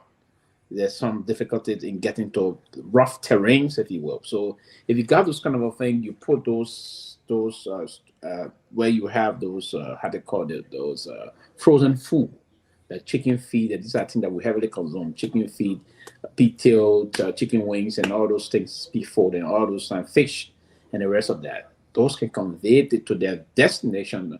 So this kind of a chain of transport, you have many trucks, motors, and other things. So you have some also that can get involved into transportation of coal, fire coal, and the rest of that. So the transportation sector is a vibrant and a vibrant sector that have not been heavily explored from the basis of innovative planning that you can trickle a lot of money also. Because the government will bring some empty bus and all those things. So yeah, we need to explore most of the opportunities. Welcome, Robert Garguah. You came in. We finished. We are still licking our chops for those of us that were rooting for France. We're disappointed, but welcome to the show. Thank you, Mr. Jerome. Hope you had a great weekend, Sylvester. No, I just told you I'm crying. I mean, but it's today. I mean, the weekend was was France didn't play, but yeah, I join you. I'm disappointed as well. I'm actually shocked because I don't think that they played today as they have in the previous games. I thought the last game they were outstanding. Yeah, the last I'm not game, sure what, I'm telling you. yeah, I'm not sure what happened today because if you go back at that last game, you would have. I thought that they were one of the competitors. If you look at the 4 teams that are left in the tournament, but today they were just off their game today. I don't know what happened. But you know, the young kid, I think he just turned 19 years old. Lamine, I think he's gradually solidifying himself, even though he's still a teenager. I think he's gradually solidifying himself as one of the biggest stars out there right now. I mean, look at his performance today. It was completely outstanding. So France is out, but we still have England. I think England has more black players, that hopefully they can beat Argentina tomorrow. Look, we're hoping so, but one of the things besides soccer, in my previous life, I did when I worked for the Chamber of Commerce, my position was vice president for minority development. So I used to do a business plan. I operated a business incubator to help small businesses, get started and moving. So one of the things that I want to do on pro bono in Liberia is to open a business incubator where I can teach that a young man say he wants to go into the transportation business, how to write a business proposal, small business proposal, how to submit it to the bank, how to go for the interview, and all of these things. So that is what I want to do. Pro bono free. My give back is to teach young men, if you identify a gap that you want to fill, okay, how do you put a small proposal together? How do you get a loan, and how do you manage it after you get a loan? All of these things need to be taught. Right. They need to learn. So I would like to go to Liberia. Every time I go, I'm going to, when I go to my next trip, I would like to do a symposium or something. I know Liberian people, they love to write proposals, they do all of these things. But I'm talking about real business incubator where we help you. This is how it works. This is how you do it. And when you get a loan, we will help you manage your spreadsheets, your bank account. Every day when you drive that cab, you don't take the money home. The money has to be deposited. We got ATM machine everywhere. The money has to be deposited within 24 hours. You cannot take it home and stop by your girlfriend and use it and say, I'm going to get some more tomorrow. No. You got to be disciplined. So Right. these are things that we need to teach, because I was in Buchanan and I asked the young man, I said, how you doing with the Texas? He says, I'm doing very well. And I said, how long you been doing this? He says, for 10 years. So I said, well, if you've been doing it for 10 years, then you're doing very well. He said, yes. I said, how many times do you go to Monroe a day? He said, Mr. Gayman, I do 2 trips. I get enough money. I've met my quota. I don't force it. I don't destroy my car. I maintain my car. I pay the owner of the car, and I keep the difference. Say, I don't go off, I don't go all over the place before I damage the car. He says, I did this. Now I have 2 cars of my own. This is an honest person who has a plan. And he said, this is how I execute. So these are things we need to teach the young folks. The pleasure will come. The jolly will come. You have to do the very basic principles of business. So Pewee gave you $1,000 investment. This is what we're going to do. Yeah. Then you take the man money. You're not coming back to say anything. You're not reporting the money. A friend of mine sent home these big dump trucks and signed up with one guy. The guy came and said, listen, I will put you in the business. Take the truck, give me my extra money weekly. He said, fine. He did it for a month. After a month, the man never heard from him again.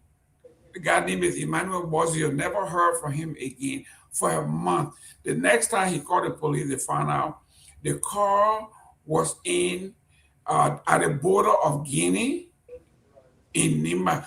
The man left Monrovia for a month, doing his own thing just because he did not want to live up to his commitment.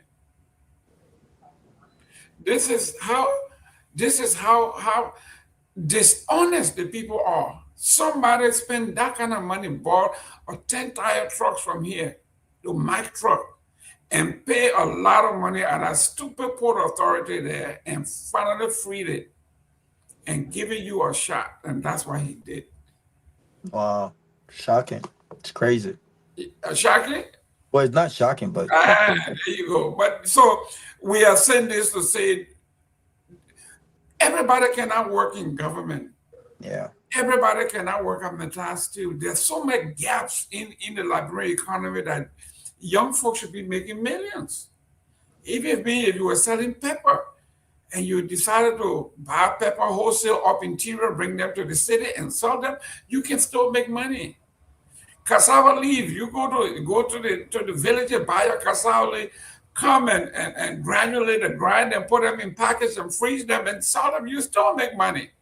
So you don't have to wait for government to call you to give you money. The young man here said he's a university graduate. He went to LU, went to FAMU, went to AMEU. When he came to the United States, he decided going to Uber and doing an exceptional job making money. That's right. But the people, some Liberian people are laughing at him, saying, you got college degree. What are you doing driving Uber? He's a subcontractor. He's self-employed. He's making money, and he is his own boss.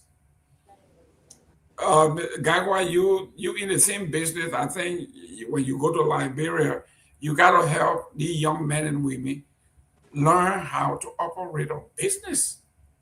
Yeah, we all need to do something, but I think we need to. I mean, it's great that you're doing stuff on pro bono.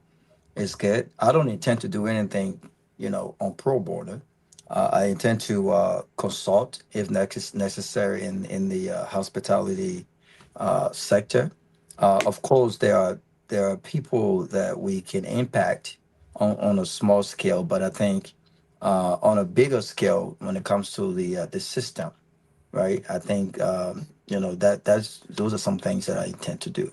But yeah, you're absolutely right. I think a lot of our folks need help, not just with small business proposals, but a lot of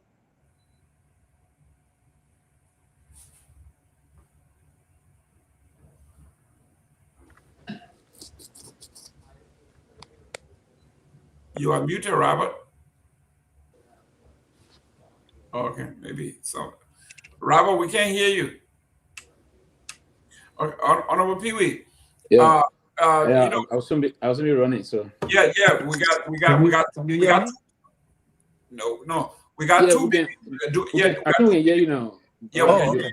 Go ahead. Yeah, go ahead. No, I was just saying I was agreeing with him, but go ahead. No, we got we probably. No, we're about to close. I want to run somewhere. We got 2 minutes to close. Yeah, go ahead, Rob. Okay. Pewee, go ahead. Do we are closing? Yeah, I mean, so basically that's it. I think it was a great show, but I was trying to, when we started the show, I tried to reach out to get some information. So the basic information that they denied our players as they are unfolding, they're actually not correct.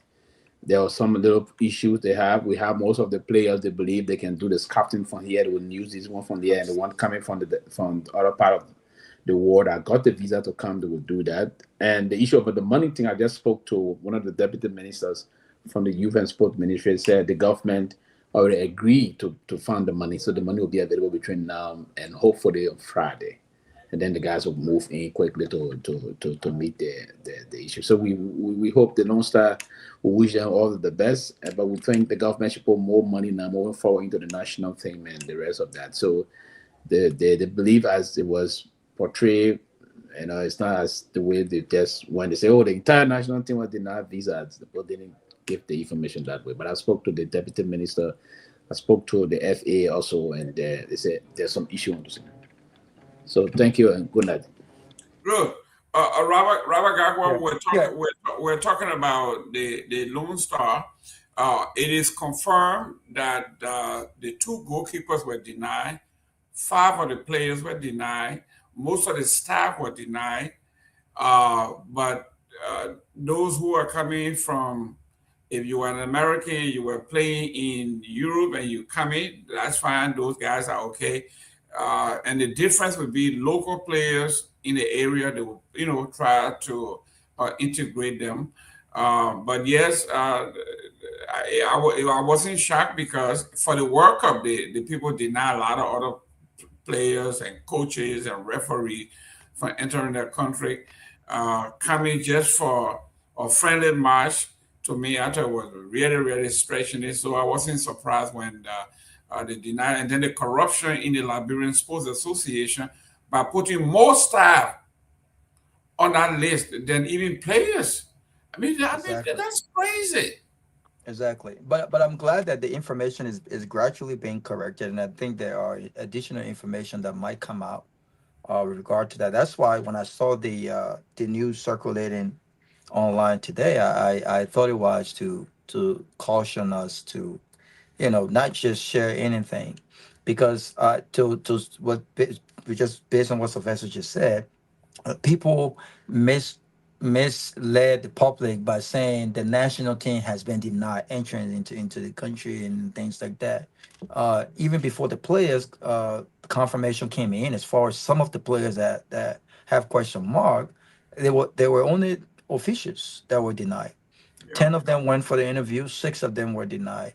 And I think there are questions surrounding justification on being part of the Lone Star. And by the way, I think the elephant might want to address this, but there are names that even went for the interviews that have not even been part of any Lone Star travel delegation in the past, as of recent, and so I think the elephant and those who are running the football, they need to be careful too, because when it comes to these big trips, it seems like there are more people who are interested in traveling when it comes to trips in London, the US, and other places, as opposed to trips in Morocco, Egypt, and other African countries. But as Sylvester stated, which is absolutely right, there have been conversations 2 weeks ago about the possibility, since we're playing a club team, about the possibility of recruiting young Liberians who all already play in the USL. There have already been multiple names recruited. And so the coaching staff and others have been looking at the possibility that, listen, since we already have a team that like those professional players, why don't we recruit young Liberians who have not played for Lone Star before, who are developing great prospects, and that will give you the opportunity to really see them play and see if there's a possibility that they can be part of your future team as we prepare for our qualification next in September. And so, no, I think this is going to go on. I think that I spoke with some of the organizers. I think they're confident that this is going to happen. And those officials, they don't represent the Lone Star. If the coaching staff can come, most of the coaching staff consists of Moroccans, and some of whom have French citizenship, right? And I'm sure there will be no issue when it comes to giving them visa. But I don't think the team has been affected. If, of course, I didn't expect that the embassy would give local players, all of the local players, visa. There are still question mark about, well, if this person is playing for this team, how sure are we that this person has enough financial stability to want to come to America and come back to Liberia? They're looking at all of these things, like how much this player make every month that will make him want to come, as opposed to players who might be playing overseas, right? They have a lot more to lose overseas as opposed to players playing in the local league.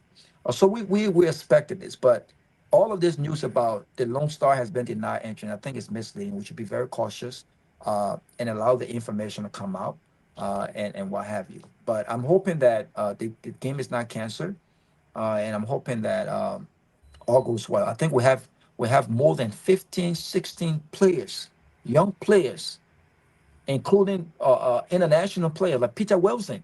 Peter Wilson goes back and forth to the U.S. He's the highest goal. He won the Golden Boost last year for the USL, right? He plays in America. There's another kid called Frank. He also a senior national team player. He plays in America. All right. Oscar Dollar, who was the Lone Star captain. Matter of fact, he was just in Minnesota a few weeks ago visiting his family. He even met with the organizer. He already has a valid visa to come back and forth to the U.S. Mamadou Ba, he's also a senior national team player. He's a U.S. citizen. He currently plays in Egypt. Do we have do we have young? Because I'm looking at the Cape Verde model, right? Their goal here is, if the kid is 18, 19, he will have to open up play 2-3 World Cups. So that's experience that nobody else can have. Are we looking at our route than spending money to bring 30-year-old, 29-year-old players? Well, the reality is that when we start the AFCON qualification, Mr. Jerome, Lone Star cannot depend on developing players. So the captain for Lone Star, for instance, is only 27 years old. So he's an experienced player. You know, Peter Wilson is 29 years old, but he still plays in the USL and has performed very, very well, right? And the buck of Lone Star consists of 24 to 25-year-old.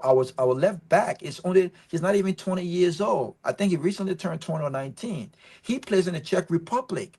Emmanuel Foley, right? So the team consists of a lot of young players. Emmanuel Flomo, who just won the Young Best Player Award in the Rwanda Premier League in his first league debut. He won the Best Young Player Award. So these are players that the coach, is looking at to be part of the team.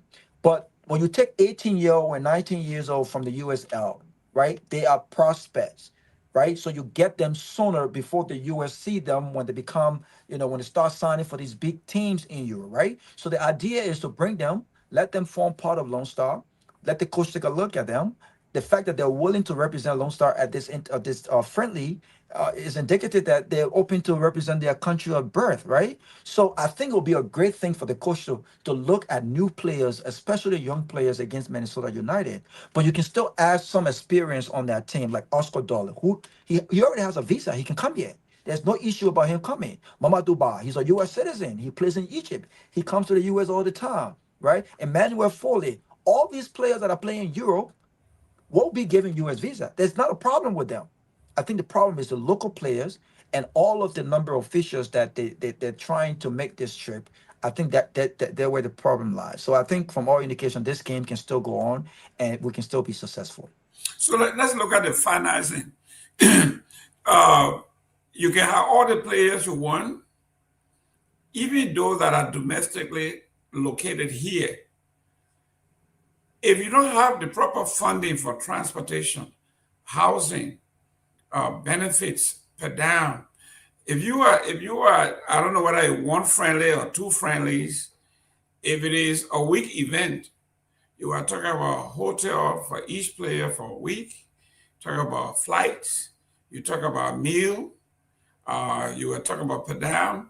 If there are 25 people, if it's $1,000 a piece, $2,000, you talk about minimum $50,000 grand. Sylvester, you want to come in? Go ahead. I said you want to come in. Go ahead before I continue. I think he's on the phone. Okay, listen. The money has always been. You saying something, Raul? No, I thought you wanted to chime in real quick before I go ahead. No, go ahead. Go ahead. Money has always been the problem. Right? Money has always been the problem.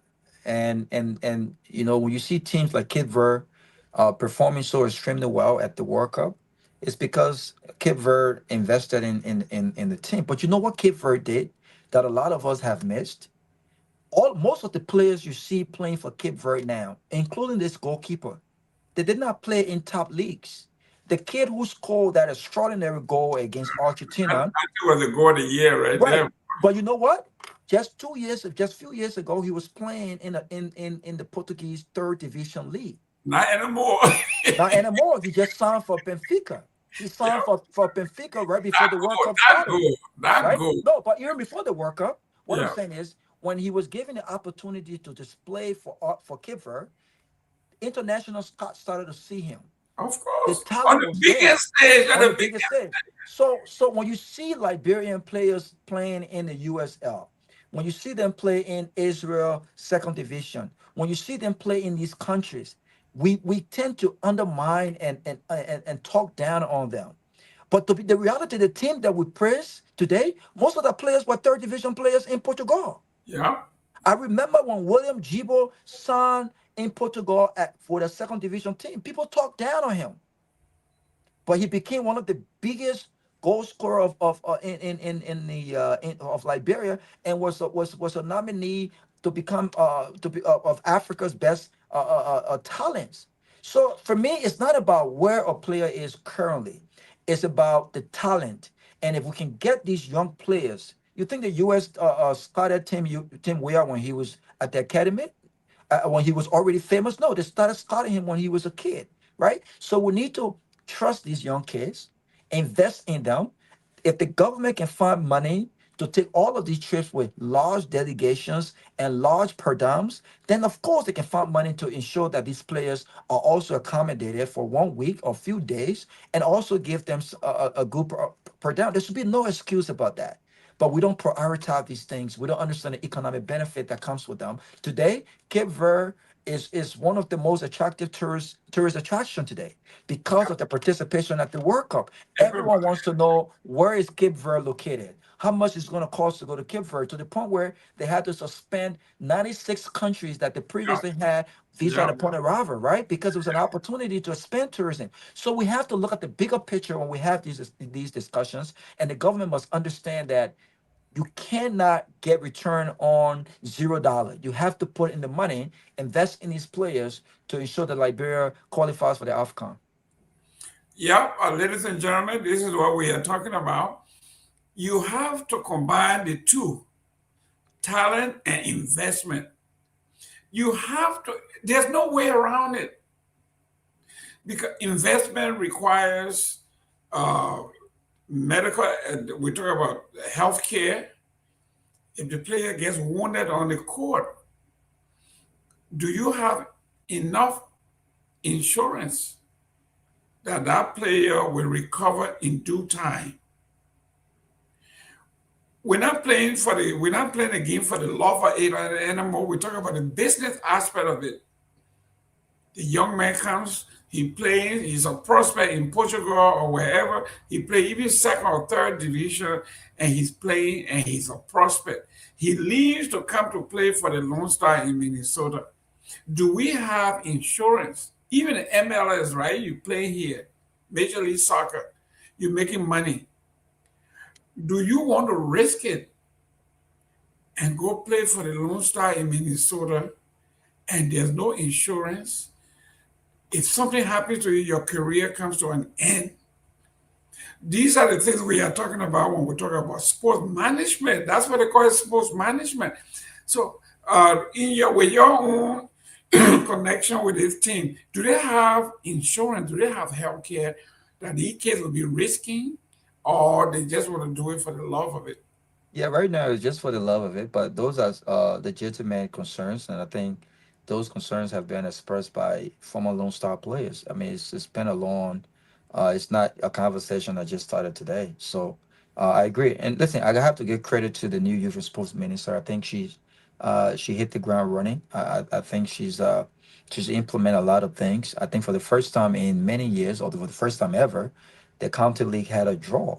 We never seen that, right? And it eliminates questions about pairing bigger teams with smaller counties, right? As opposed to having an open draw for groups, right? So I think she hit the ground running, and I think as we go by, the LFA in collaboration with the government and the Ministry of Youth and Sports, I think this is something that they must look at, because one of the biggest talents right now, his name is Renda.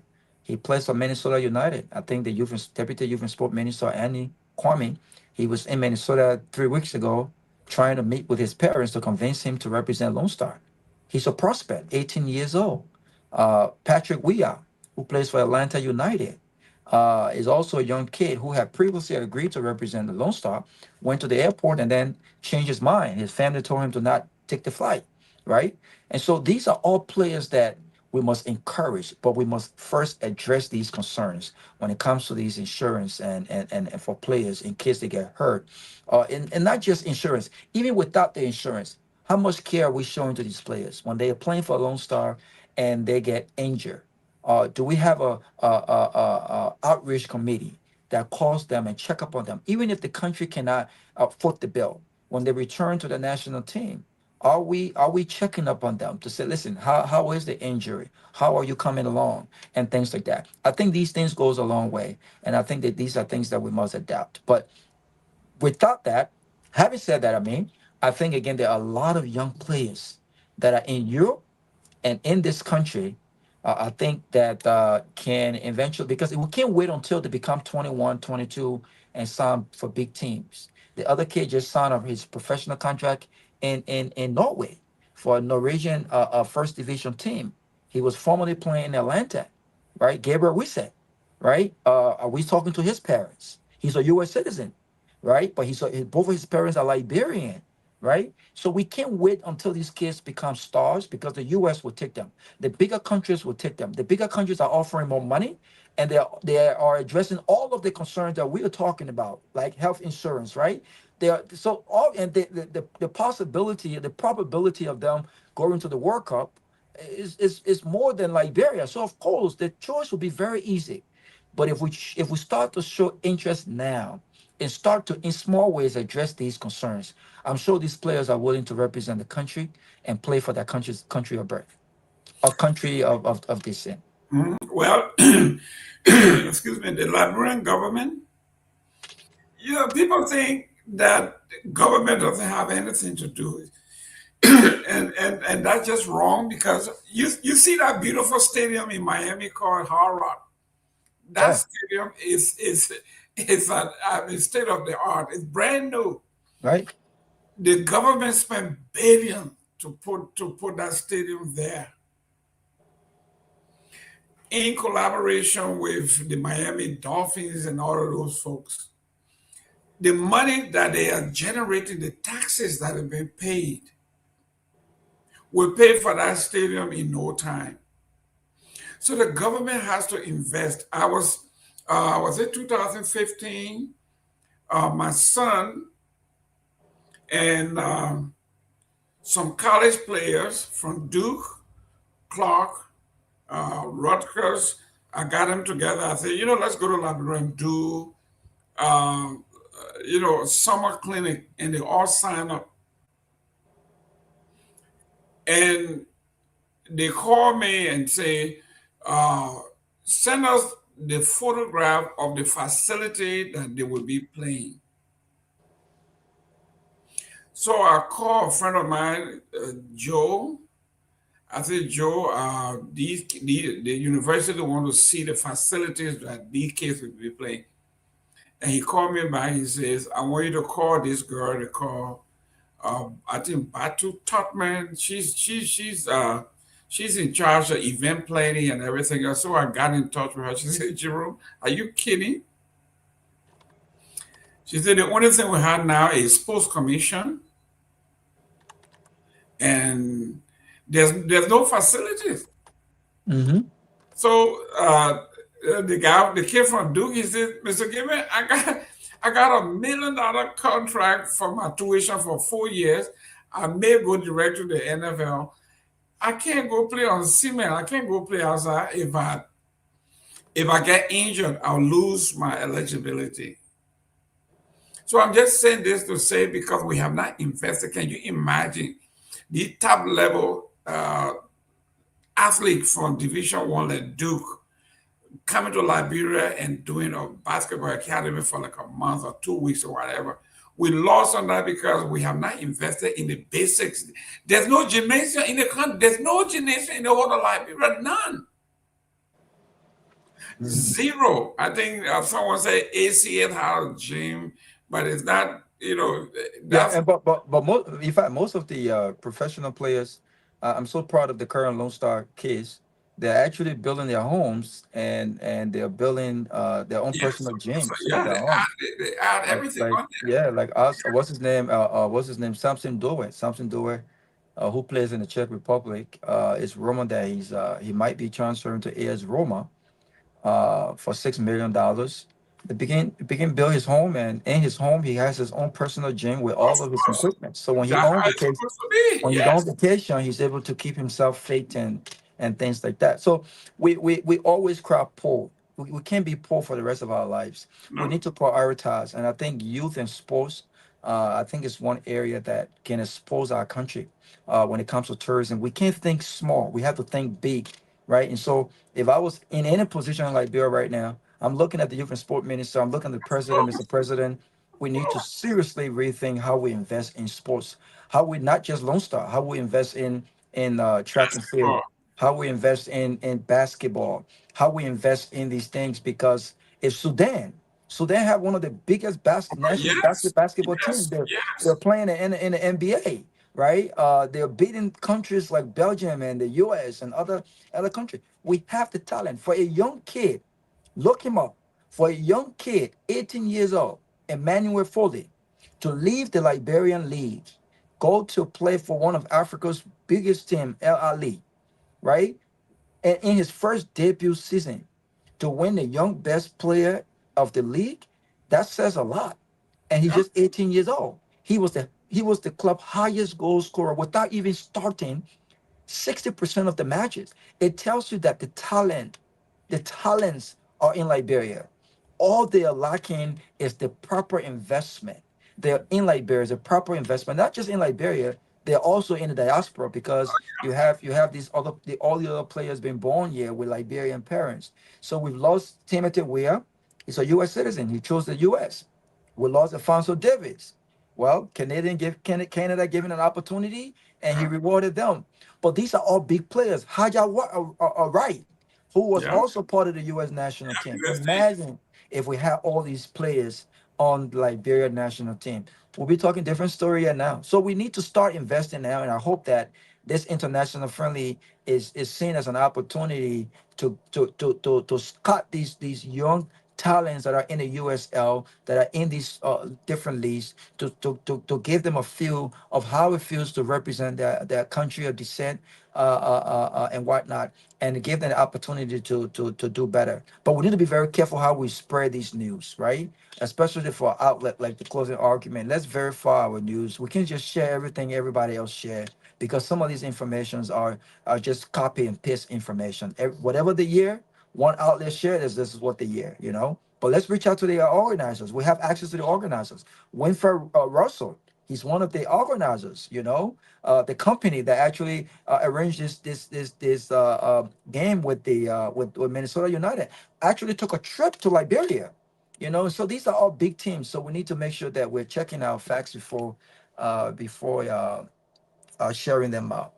Uh, I think Mr. Jerome is off, so I think I'm about to get off too. I think the show is over. I'm not sure if he's coming back, but I think it's been an awesome show. Thanks to our listening audience for tuning in, and I guess let's do it tomorrow. Sylvester, I think someone needs to come on and turn the show off. I don't have that access to do that. So if I go off, it's only going to be you on.